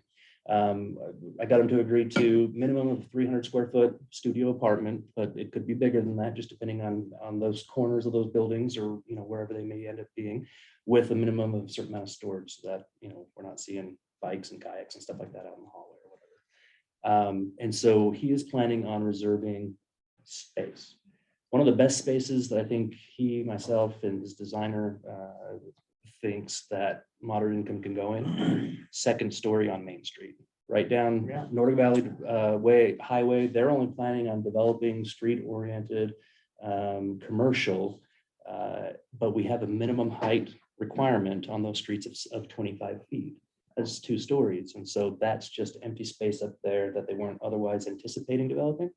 But that's a spot they could just stub stuff right in. Yeah. So what this does is it gives space that is stubbed in with all the utilities necessary for then the housing authority, Andy, to come in with whatever funding, fee in lieu or escrow or whatever, to come in and just build it. So Charlie, when you talk about cutting back, the part you're cutting back, why don't you move that over just a bit? Here, let me get out of there. Okay, the part you're cutting back is all this around. That's right. Yeah, so we're still doing the old golf course and all this and up in here, all stuff that's immediately affecting North Valley. And Okay. by the cutback, we're changing the color, right? Yeah. It's all still in That's all there. we're doing. Yep. Okay, I'm all in favor of that. That's fine with me. And that, the folks that didn't want to be involved with this, that takes them out. And everybody's happy. You've already had your public hearing, so That's we'll right. just get it agendized for a week from tomorrow. And then we'll get the rezone on the planning commission agenda the week after. I'm happy with that. I think we Yeah. did good. No, I think that's good. really good. Okay. The thing Ah, is, I think I Laura will be love happy that too. it takes care of the Viking Drive folks. Yeah. Yeah, there's a whole bunch of, so thinking of concessions, there's a whole bunch. I mean, there's that whole road and the Yeah. condos that were up the hill a little Oh, bit from yeah. Viking that is nixed from the plan. So I asked Laurent to come, to the planning commission with a list of concessions that he's made. So it's pretty clear to the public, to you guys and to the planning commission that, we've been Scales it working- back a substantial amount. Oh, 30-40%. Good. Oh, I think it's good. That's it. Any other Very questions? pleased. Very pleased. Thank you. So commissioners, any questions? I'm good. Staff, you okay with I'm loving it. Okay. Happy day. McDonald's? Thank you. Yeah. We appreciate you Makes my paying job attention. easier. Hey, just, can I quickly jump in? Uh-huh. We have 3 positions open for the Board of Adjustment. Oh, We've noticed it. Thanks, Charlie. It's been out there. It closes, I think, this Friday. Would you be okay if we put that on the 16th agenda? Have you had applications? We've had 2 of the existing ones reapply. That's Rex Mumford and Bryce Brower. And then we have an alternate, and he didn't reapply for it, but we did have Joseph Hostenbach in Liberty. He's applied, but he would just be an alternate. And we may have some more that apply before the closing date, but just want to make sure you're okay if we put that on there. I am. Are you engaged? Yeah, no, I think that's good. So we just need one more. Okay. We're waiting for one. Yep, Okay. and this is what we tentatively have, so you guys can just have that. But if you want me to hold off, not put on the 16th, I'm fine with that. You know, these guys very seldom even meet. So it's Yeah, it's not that. I'm big of a- okay with that. Yeah. Okay. All right. And then Commissioner Harvey, you said you were okay. Yeah. Okay, Thanks. Okay, this is great. Yeah, both Bryce and Rex are good people on there. All Did you right. all get enough of this? There's a lot left. There is I already filled my. lunch tomorrow. Thank you. Yeah. All right. Next up is Stephanie with a discussion on purchase, exchange, or lease of real property. And this is a closed session. Motion to move into closed session. All in favor, say aye. Aye. Aye. Chris wrote. And the county was. So with that, talked to Lynn, we got our heads together, Jason jumped in, and what we've got here, I think, fixes the situation. that So we- explain that situation too, so we understand what flagged it. The planning office should have had these people do a pre-travel authorization like employees do, but they're not employees, so they didn't do that. So there was nothing on file for the clerk auditor's I office would have done it. to back this up against. Electeds don't have to. Well, I know, but if Oh. if I had been a planning commissioner and Oh. you said there's a deal in St. George, we'd like you to go down, Right. I would have just done it this. Yeah. my expense. Correct. I wouldn't have Correct. thought. So- anything about it. Yeah, So that's what flagged it, and that means the clerk auditor's office is doing their job because they're seeing an expense that doesn't have a justification. yeah. Now, it was all justified, it was all authorized, and everything was fine, and we got it worked out very easily. But in looking at the actual travel policy, there's nothing in here that specifically says the county can tell these people to go for them and fund them. Or if there was, it wasn't really clear, so we wanted to clarify that. You just adding other individuals that may be Correct. approved. Correct. Right, so, Okay. so if you see You're right changing here, From employee to traveler and approved individuals. right, so approved individuals had Yeah. actually always been in there. It just wasn't super clear Ah. how they applied. So that 3.1 is not new. I highlighted it, point out that's always been in there. It just wasn't super clear how to Oh. apply that. So what we end up at the very beginning, we added that this policy applies to Yeah. approved individuals, which again is an old definition. And then it also applies there. We went through the whole thing, changed employees to travelers wherever it made sense to do that. And then the big ads that we've got on the second page for approval says travel requests for approved individuals shall also be submitted to a supervisor. So if they request, Yeah, well, in this case, I'm just surprised that Rick or now Rick, Mhm. he's the one that he wouldn't have gone through and sent this list through saying these are the ones we have traveling. Well, he talked to me. I knew they were going Mhm. and I had approved it. They just didn't fill out the pre-authorization that the employees fill out. That was the concern. So elected officials don't fill out the Oh, I pre-author, understand that. but every other employee fills out a pre-authorization form first. That is before approved they by go. the travel approving official. yeah, so when it gets to the clerk auditor's office for the reimbursement, it wasn't Yeah, you in a didn't have format that we were used to seeing. Approval to match. Yeah, they Exactly. weren't able to match it up. Whoever was Right. able to match it up. It was like a receiving record on appeal. There was no PO Right. for it, so we're like, well, why would we? pay Right. this? So what we're saying here is that even approved individuals, they've got to get a supervisor sign off before they go and do it. And then what we added on the third The only, page the only here, thing I worry about here is it catching somebody. Of course, we'll solve it. But what ends up happening is if you have somebody like a planning commissioner who normally doesn't travel with us. Mhm. And we go to him and say, okay, we've got this deal they're holding for the first time. We'd like you to go to it. He said, oh, okay, I'll do it. Well, he wouldn't even know to go looking for No, this. our employees will have to help them through that process. right. Yes. So the Ricks of the world would have to tell their planning commissioner, this is the form we need filled out, or he'd fill it out and then give it to you. Correct. And Right. what this is saying is Rick has to come to me and get that authorized Okay, as Right. a supervisor before he can allow them to go through that. It's a process. super simple form too. Yeah. okay, Okay, Dates, place, and estimated amount. Yeah. Correct. okay. all right, I don't have a problem with it. I just, I authorize lots of people to travel. Right. At my business, and I just want to make sure that it's logical. and then Good the- catch. The one other thing I want to point out is on the third page here, the 445.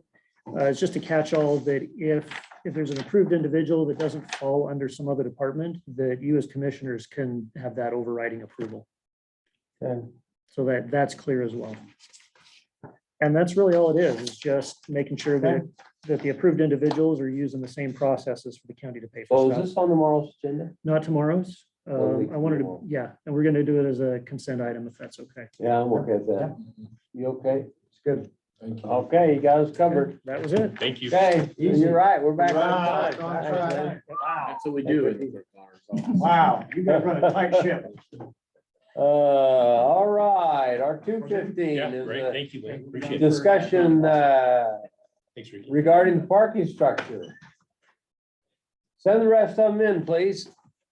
If there's any out I'll there. be right back. Okay, that's okay. We'll have this solved by the time you get back. Yeah, they're gone. Oh, everybody's gone. Sure. Okay. Hold on. There you go. I feel bad, Kay left. He had some good stuff for you. Well, after that singer, I told you we put in that Walmart. Marty, how are you? Good, how are you? I'm sorry, Scott, I Yeah. did not make you a copy. We'll have to figure. Oh, Well, I I'll figured just sit by Mr. John. John Bond would be here. Yeah. so Glad to see you here, Commissioners, I'm gonna have to apologize because the handwritten notes are the important part in their handwritten because Oh, great. we just got these numbers compiled. So Liam and Scott, I have one. Jennifer and Do you want Graham. me to make copies? This is good. No, this is good enough. We can read it. we can make sense I'll of give it. you one. Okay. It's all on a page. We was born tonight, but one last night. I'll Greatest theater director in the history of all I'll explain my land chicken right here. scratch. Boy, I tell you, Cassie, my grandkids love that waffle deal. Yeah, that was a lot of fun and the characters were very approachable and easy to talk with and it was a lot of fun.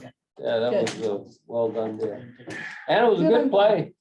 Drug a little at first, but once it got going, it was a lot of fun. My son said that very same thing. Did The he? first couple of scenes I thought were a little slow, Mom, but after Yeah. that it picked up. I think, Well, I think all plays are like that. Foundation. They Yeah. kind of lay the foundation and it's boring and. Well, It's a swamp. The the singing was really good, you know, those guys sang good. And, Did the it's- second half with the speaker working? Yeah. it worked You know, that was well. working the whole show before. Well, happened. Something got unplugged. A cable got hit or who knows what. Yeah. Anyway, worked out Just very in good. his though. Good, private I'm glad box, they not the liked whole it. sound. but- Yeah, Yeah, it's private. turned out very good. Joe Hadley from Rhodes came, he said it was the first musical he's ever seen. Really? It was blown away. He called me to say, Really? he said, Cassie, I'm a believer. Well, I don't understand why you don't get a little bigger What crowd, song was because that? people, and I said this to my wife later, I said, you know, people don't understand. They go to Salt Lake, they pay $50, $60 for that ticket. If they go back to New York, it's $200, $300 for that ticket. Yeah. And I says, this is pretty darn good stuff. I says, you can see we got actors that are outside the state coming to act in this, and I says, I thought the makeup people did your makeup was really Yeah, good. Really good. I just don't understand why more people don't come. They don't realize what they're missing. Right.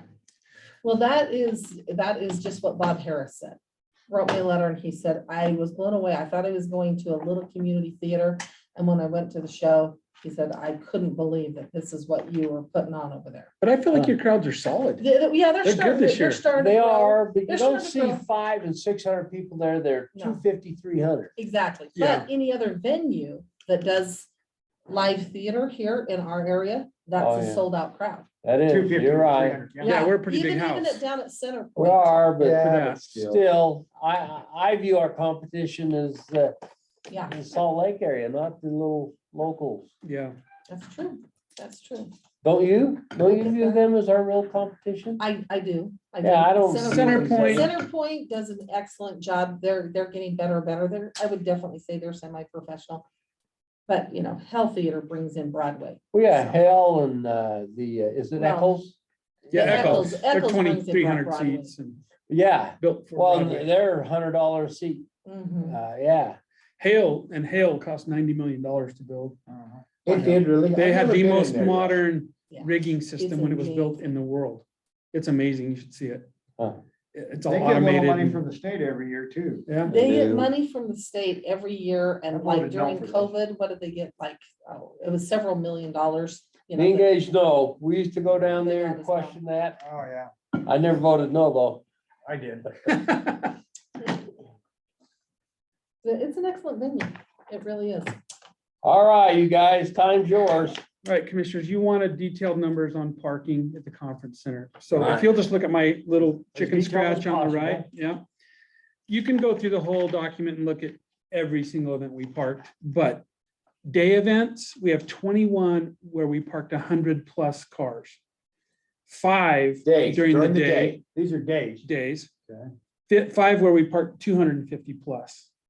And then evening, the next. So is this all for a year or just For 1 year. Just for one half a year. year? Are those day Well, events? it's 1 year. We those took day events- 2019 As an example. because it was the last pre-COVID Oh, okay. full year. There you But go. that- So that- this is is that days or 2019. could one event be 3 or 4 days? No, those are, oh. Yeah, no, that's days, but yes, it could be a multiple Yeah. event. So if you have 21 day events and there's 2 days apiece, That's That's 42 day 42. event. But what Right. we're trying to show you is just the number of cars, not That go in each Right. that day. But Right. it's, Changes so that. it's 21 days. 21 events. Oh, so the okay. events could be multiple Yeah. days, like those Right. dance Right. things are 3 Right. days. So like Right. Trends In, that first one, that's a 3-day event. So you can see Oh, right there. So right it's there in Yeah, and January, we some did of a 3-day. them Are like 2-day events or multiple day events. So right there, that 5 turns into 15. So the 5 could be day wise, could be more than. Right. yeah, 10 to 15 more. Right. than- Oh, Right? gee, Yeah.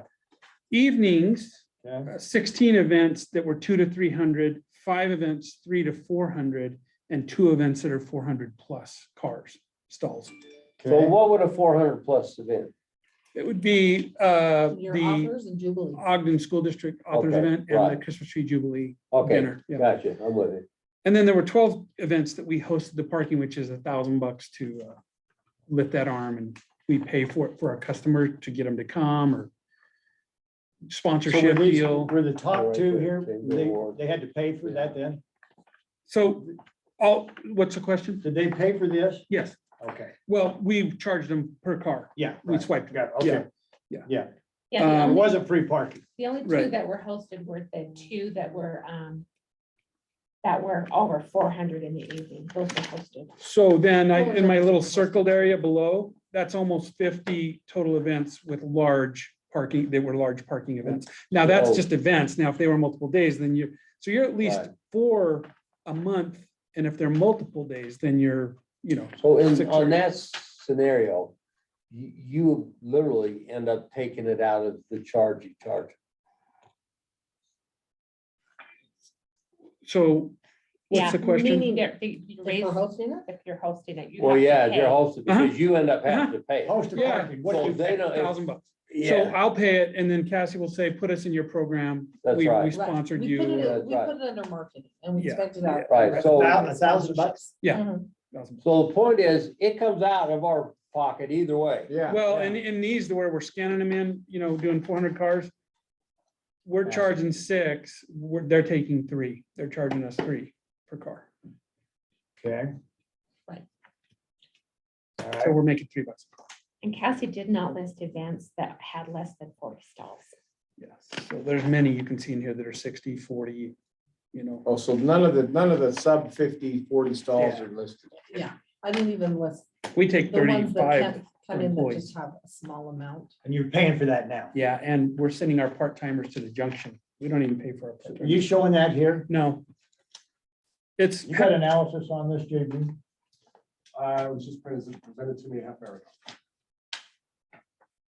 So what I would like I've to got have more, but anyway. is a financial breakout of, okay, if we're paying X number of dollars for 35, what are we actually paying for this right here? okay. That's, We have kind of looked at those revenues. That's what I'd like. Yeah, we have a Yeah. total invoice number, I think, to AVM. if I can negotiate this, I need to know We can what we're marry paying those- now. we can marry those two things, this one and the financial we got before, and can marry those together, it'd be great.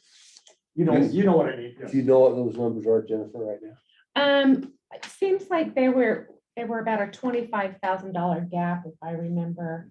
That we paid for? That we were basically making about 25,000 more than we were paying or something. But I like that, think our if I total remember. invoice to them was 60,000 last year or 80? Do you remember? No, No, it it was wasn't. closer to 60. It 60. wasn't 80. 60. Scott, in his brilliant way, is gonna be able to pull up the email. Are we paying for Right. some on a monthly Well, I was just basis? looking at what we Yes. paid AD What's our and Up monthly? to you.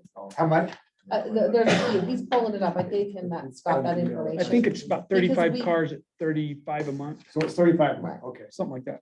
35 at 35. Something, so I'm a ballparking grand, that. a grand. But like I said, we're currently sending our part-timers to the junction. They park over there because it's free, which I've heard the junction's going to pay.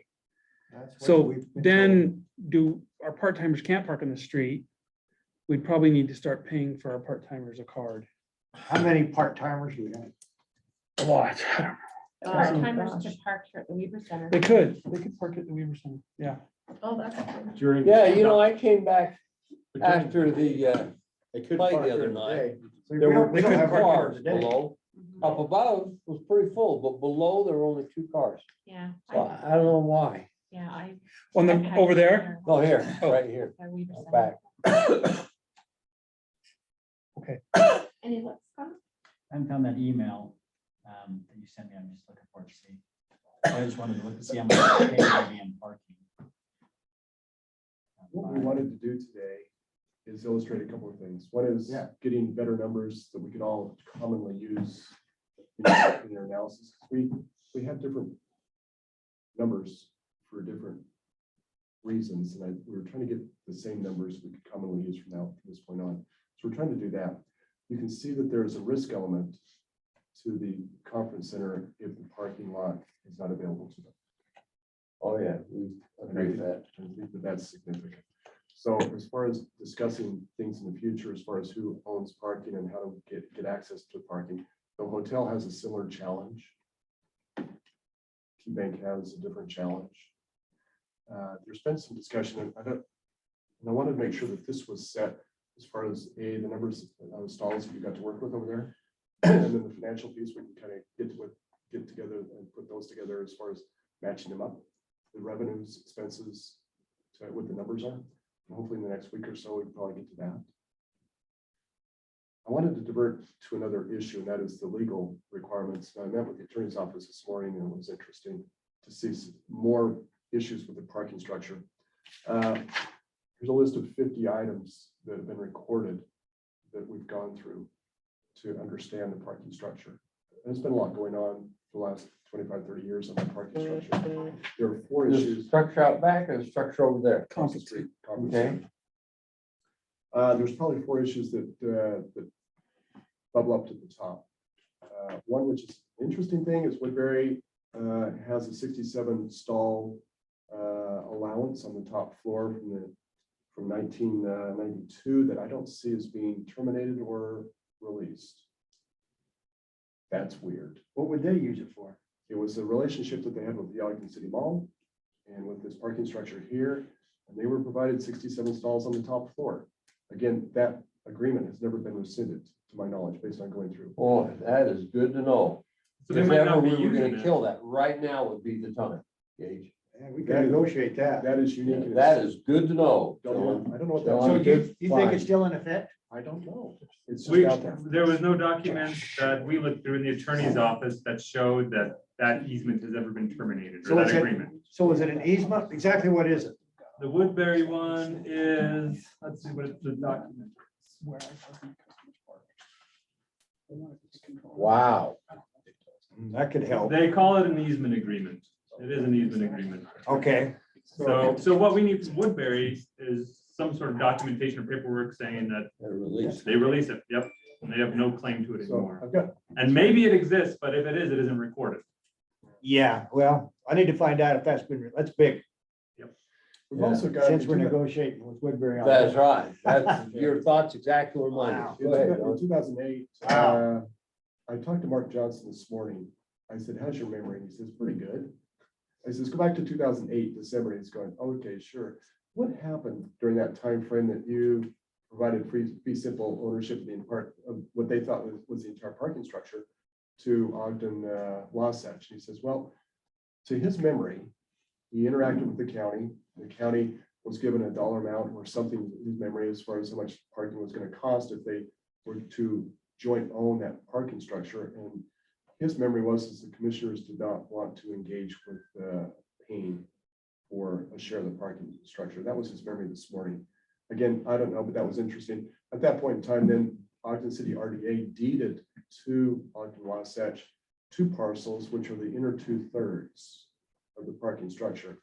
So if you remember when we were over there doing the tour, I brought up the fact that our records here in the recorder's office show Andromeda owning the north end and KeyBank owning the south end.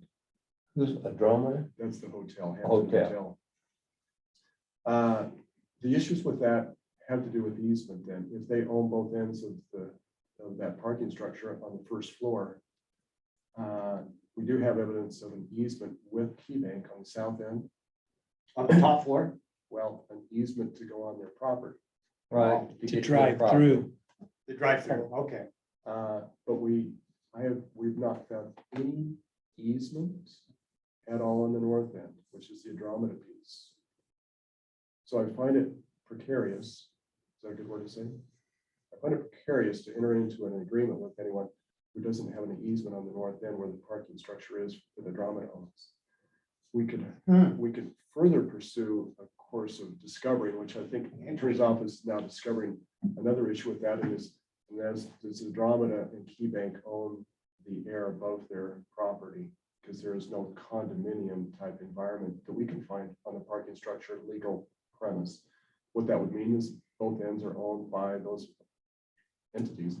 But the attorney's office is going to have to pursue that legal line of thought for a while and see what they've discovered. But if Andromeda on the north and KeyBank on the south own the land above them or the airspace above them, what's in the airspace?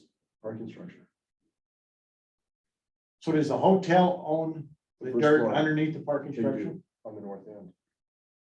Is there an easement or anything else in place? Again, Not with the hotel. I cannot find the hotel Andromeda. KeyBank owns the ground under their portion. And they, as the grantor, granted to Wasatch Holdings an easement to use the space above their first floor, which means legally, unless there's a document that says otherwise, KeyBank still owns this airspace above their land. Right. And they've just granted that easement to use that. So the same is gonna go for the hotel. For the remaining levels of the parking structure. Right. But if there's nothing in writing on the hotel, that would imply that we're parking on hotel property without an easement. Our Yeah. But Customers we and can our do it, we employees. can do it with permission. If the hotel has been giving permission for us to do that, and that's one thing. It's just maybe never been in writing. I suspect they don't even know. Yeah, I agree They with probably don't that. even know They that. don't even know Yeah. that, because they would be using it if they did. So, You yeah, bet they'd be using it. so with the ground that they haven't given the easement on, would probably amount to how many stalls? Well, second, third, fourth floor, however many stalls are over there. There are 20 on the. Depends on base. where the line is, I Yeah. suppose. We got to go count. Wow. Well, and the other thing that becomes a little complicated here, I suspect they didn't pay to build it. So why would they have any rights to it? Well, it was there before they even made that a hotel. Chris Priscus, who is on that, I think somewhere, So Priscus came in lost about- 2002 and built that Eccles building into a hotel somewhere in there. They lost to a bankruptcy and then Zions Bank sold it to Drammen, which is the new current hotel. I understand that, but my point is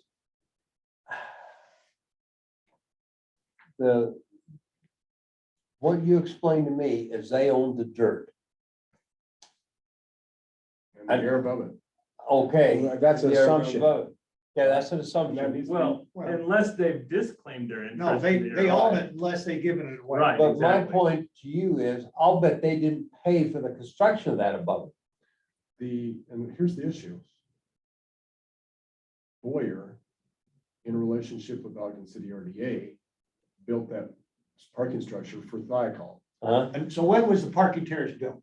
Give me when was construction? 80, I think it was 86. or- 86, 87. 87 is when it was. So prior to 87, There was a different the- parking lot the- back there, I think, or something for. there all the- was, For all the different businesses, or there was some parking, couple of floors or something parking. I'm or- trying to think back. I You have a can't- memory?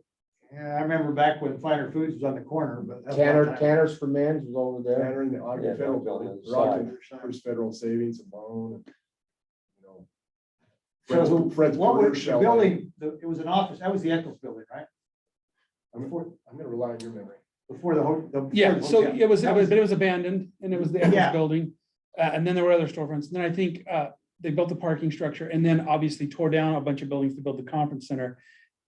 But they didn't do anything with that Eccles building until 2000, I think around 2 when But the Priscus. footprint of the Eccles building for the dirt is now under the parking terrace. Or the parking terrace is on that, there's a better way to put it. That's why the hotel has, I don't know. Well, sure, that's the case. I mean, It has- the Well, parking terrace is on the dirt. We can all look at it and say, yes. It is on the dirt that's owned by the. Okay, that's what yeah, I'm that's what I'm saying. saying, I just want. On I just that wanted to end, you're verify talking where about that that line- On that on that one. end. On that, I just Right, wanted yeah. to verify where Yeah. that line. is. I guess what I'm thinking is when they decided to build a hotel, someone must have sold them that dirt. That it wasn't a hotel, so they couldn't have owned it before they built the You hotel. don't think it came with the property? That's, Well, that maybe. Maybe when they Maybe. bought that out of the bankruptcy. I pulled all of those I deeds see. over the last 30 years. They're Uh-huh. on my desk. I haven't gone through those yet, but I've got all that. you can see the chain of what happened. Yeah. and I Well, can yeah. provide that for you. So the question I have in this whole thing Please. is if they, just because they own the dirt, and they might say they own the air above it, you know, I'm not arguing that. I would argue, I'll bet they didn't pay to have the construction above it. So here's the history. of Almost it. guarantee you. they Here's the did. history. Right, so if they did that, Boyer builds it in conjunction with Ogden City RDA for Thiokol. So they built this parking structure. In 2008, Ogden City RDA deeds the two middle parcels, the 2/3 in the center, to Ogden Wasatch. Ogden RDA did not deed the south end or the north end Okay, to Ogden Wasatch, just those two center parcels in the 2/3 in the middle. So the RDA built the parking structure. So when you ask who built it, who paid for it, I suspect that you go with the Ogden RDA, RDA. and they build it in using tax dollars money.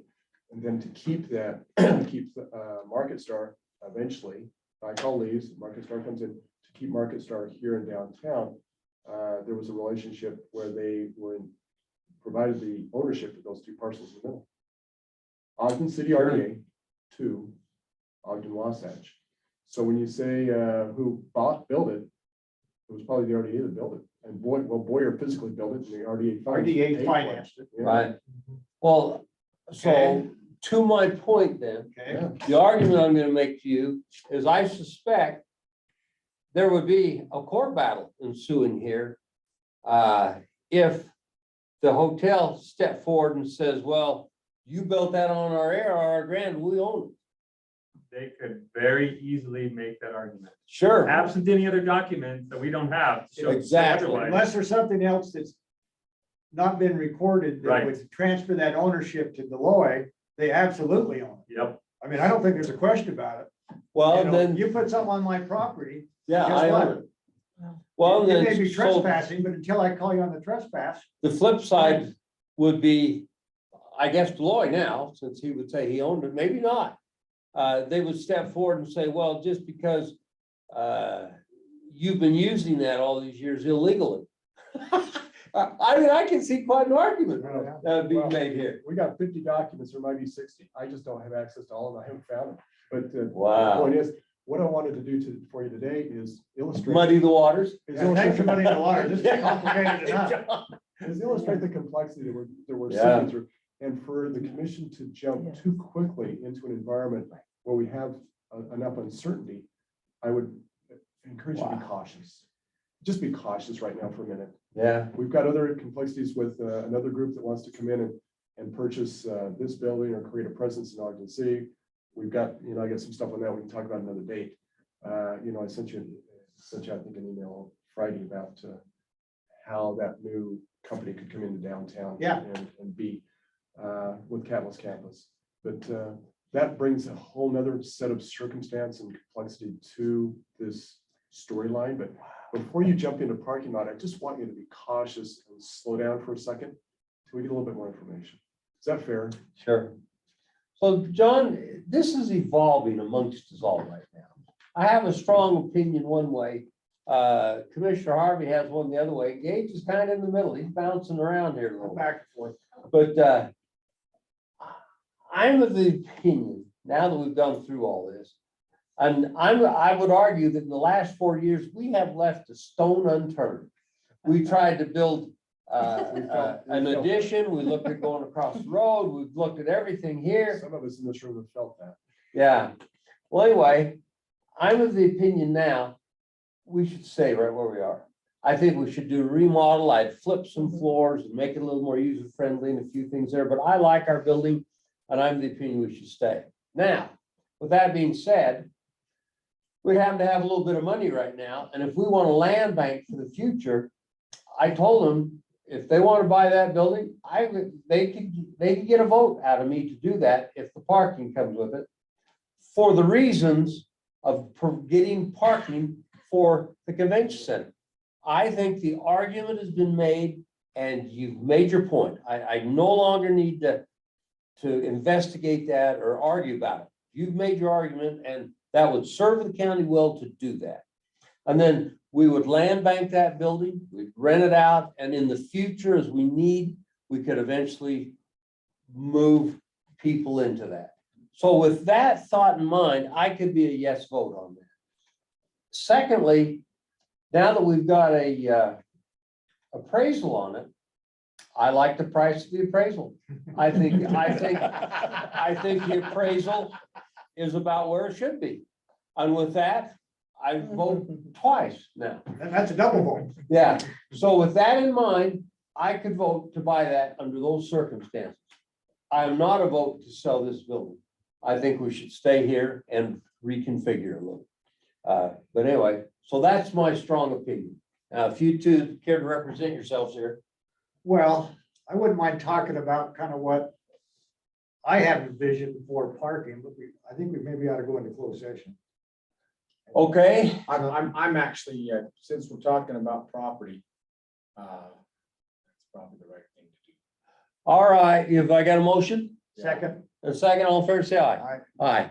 Jeremy, sorry to shut you off here, but we're gonna go into a closed session. So here's, Okay, I don't need. That's right. There we go. Son of a gun. All right, everybody. In fact, we need to open this meeting up again. Motion to go out of a closed session. Yeah, so move. second, All fair say aye. Aye. Aye. Okay, we're back in an open session. We welcome you back. This is the 3:15 meeting, which is an ordinance change survey. Filing. Wow, fees. look at that Steve guy. Collier and Liam. wow. Hello, guys. 3:16, we're right on. Liam, schedule. how do you say your last name? Keel? Yeah. All right. All right, so we would just like to simplify some things. We've got a couple items that are kind of, we've deemed them as time wasters and we'd like to do away with them. So here's what we've got as far as filing our surveys. You have something for us, right? Yes, so I will give it to you there. No, just give the presentation. We'll get it hard copy unless you want it. You can have it. It's a pretty minor change. So we have a $10 discount right now if they provide a CAD file with the survey. That has been the biggest headache for us, and we'd rather not give a discount for a headache. So we'd like to just do away with that. If that makes sense. So the idea was it would be simpler for us to process with the CAD file. It's not proven to be that way ever. Why? I don't, Because everybody has a little bit of different formatting, a little bit of different styling, and they give us stuff that have 10,000 different lines that we don't want. okay, I get it. It's, the idea That was actually makes sense. there would be They're the not tie consistent. and the boundary, but that never actually happens that way. Okay, And we've also, I mean, we've started taking surveys online as of last year, which is fantastic. It's been going really well. good. And yeah, we'd just like to make that change on here. A couple minor things on here. Since we're working on getting some interlocal agreements to do reviews for different cities, we'd like to, instead of saying, here's our interlocal subdivision plat review fee, we'd like to just say that that's defined by contract. That way, when we need to change stuff or inflation or whatnot, we can just change it in the contracts. That's true, but the citizenry, they'd like to be able to see a flat fee and then know what they're gonna get charged. They don't want you just bouncing around. Okay. But couldn't the fee change based on the scope of work? Like, couldn't the scope of work expand? Yes, so that's just for the subdivision review. Right. Interlocal. And that's, again, that's just for the interlocal review. Interlocal with other agencies. Yes, so the Harrisville, the Yes, North Ogden. yeah, The other Sure. cities. And yeah, those are all established from the contract with them. We But have isn't this, it based on size, yeah, the size of the subdivision. number of whether lots, you've stuff like got that? Less than 19 lots or more. Right. So what we'd like to do on there is just say that that's defined by those contracts. If that's not preferred, then we cannot change that. Well, I don't have a problem with that being defined by contract with our city, but you gotta make sure those contracts in relation to others are pretty darn close. Because if you don't, we'll be accused of being arbitrary and capricious. You remember those days? I do. No, I agree, as long as it's consistent. Yeah, we would like to keep them consistent. The governing reason why I want to do that is because we don't have all the contracts started at the same time. So we started one last year that was at Oh, a little bit less. This year we started one, but we didn't want to start there because we knew inflation was happening. So Right. we'd like to be able to get all those contracts onto the same point. But you have to wait till different terms on the contract, so. Just remember, you have to defend these, so they have to have a relationship with each other. Yep. All right, do you Yeah, oppose this? no, I'm good. Do you oppose it? I don't either. You got her okay. Okay. Were we okay on the record of survey filing discount going away? I am. Oh, yeah, done. Okay. I also wanted to just because we showed the interlocal subdivision review fee on here, I wanted to add the subdivision review fee, though that's in the other section, I just wanted to put a reference on there so that when people look for that, they can know they can go to that code. That's a good idea. I'm okay with that. And that is all the changes that I wanted to do for the survey office. Hey, bud, fees. you got it. 3 okays all the way. Sounds pretty good. Awesome. I don't want that anymore. We're done with it. You have more? Now, this one's super small. Oh, Super small. Hold that's a on. soft touch, you know. Ornoff will teach you, once you get your okays, you just get up and leave the room. That's right. That's what This they all one is taught me. Don't also- keep selling when you're done. This one is survey filing as well. What it says is that the surveyor office shall screen all the surveys that come in per these different criteria.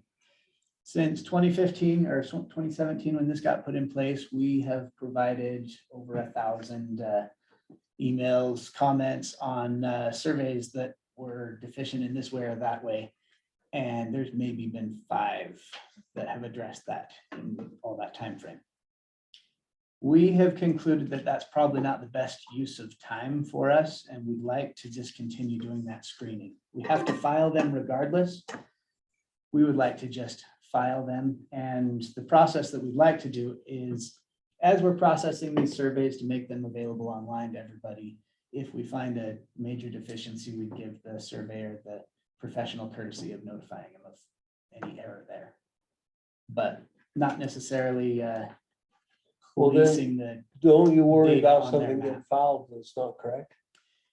well, we don't really have that policing power is part of the issue that I've got, is we have to file it, not so much, I do, but I remember this argument when we was in the legislature. People used to argue all the time, well, anybody can file anything. You can, they just record it. Yeah, they just record it and just because they record it doesn't make it right.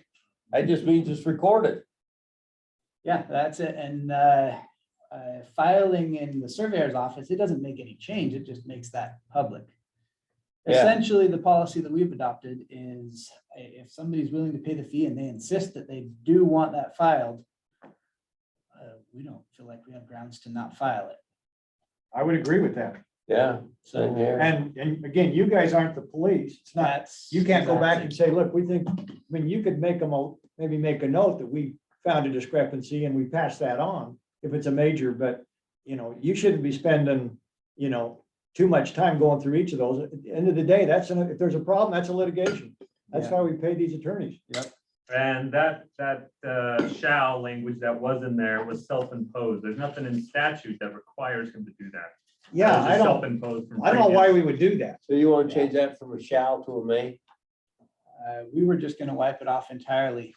The whole, so there's a section here, it says each record of survey submitted to the county surveyor's office shall be screened by the county surveyor for compliance Yeah, with state and county Shall do a ordinance. may.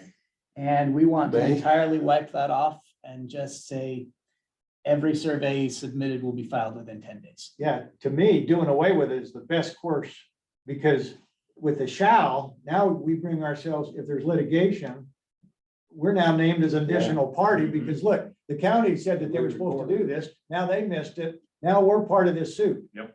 We shouldn't be part of that Well, suit. that's a good point. I think you leave it off. I think you keep us out of liability. Yeah, so essentially what's shown on here is wiping off this item A here and then just renumbering to. Well, Liam, do you agree with that? Absolutely, absolutely, yeah. All Yep, right. That's why when he brought this to me, I said, absolutely, let's strike through it. He was So pretty you happy a to help thumbs me out up? with these ones. You're a Yeah, thumbs no, up. I- I'm a thumbs up. You I'm got su- 3 yays. I'm surprised you ever had a shall. That just opened us up to lawsuits. Yep. That's And it was true. self-imposed by somebody at some point in time. There's nothing in statute that required him to do that at all. No, and then all we're doing is saying, oh, so, and you get a problem between two parties. One party's gonna come back and say, well, the county approved it, so now we're part of that lawsuit. Yeah, and it says right here that they shall Yeah. check it. So obviously they did. Yeah. And we don't want their No, liability. Yeah, no, I agree with that. that was a dumb policy. Cool. Well, those All are the couple of things that I'd like to put on for, well, I'll put it on there through Yeah, Kickstarter get- and get rid of the that whole process thing. going. Good. Okay. Did you guys want to see any of this? No. Okay. Good That is job. What we'll do. Thank you, Liam. Thank you. Thanks, man. Okay, All right, thanks, Mr. guys. Chair, All right. motion to adjourn. Second. All in favor, say aye. Aye. Aye, we're adjourned. Now, tonight, 6 o'clock.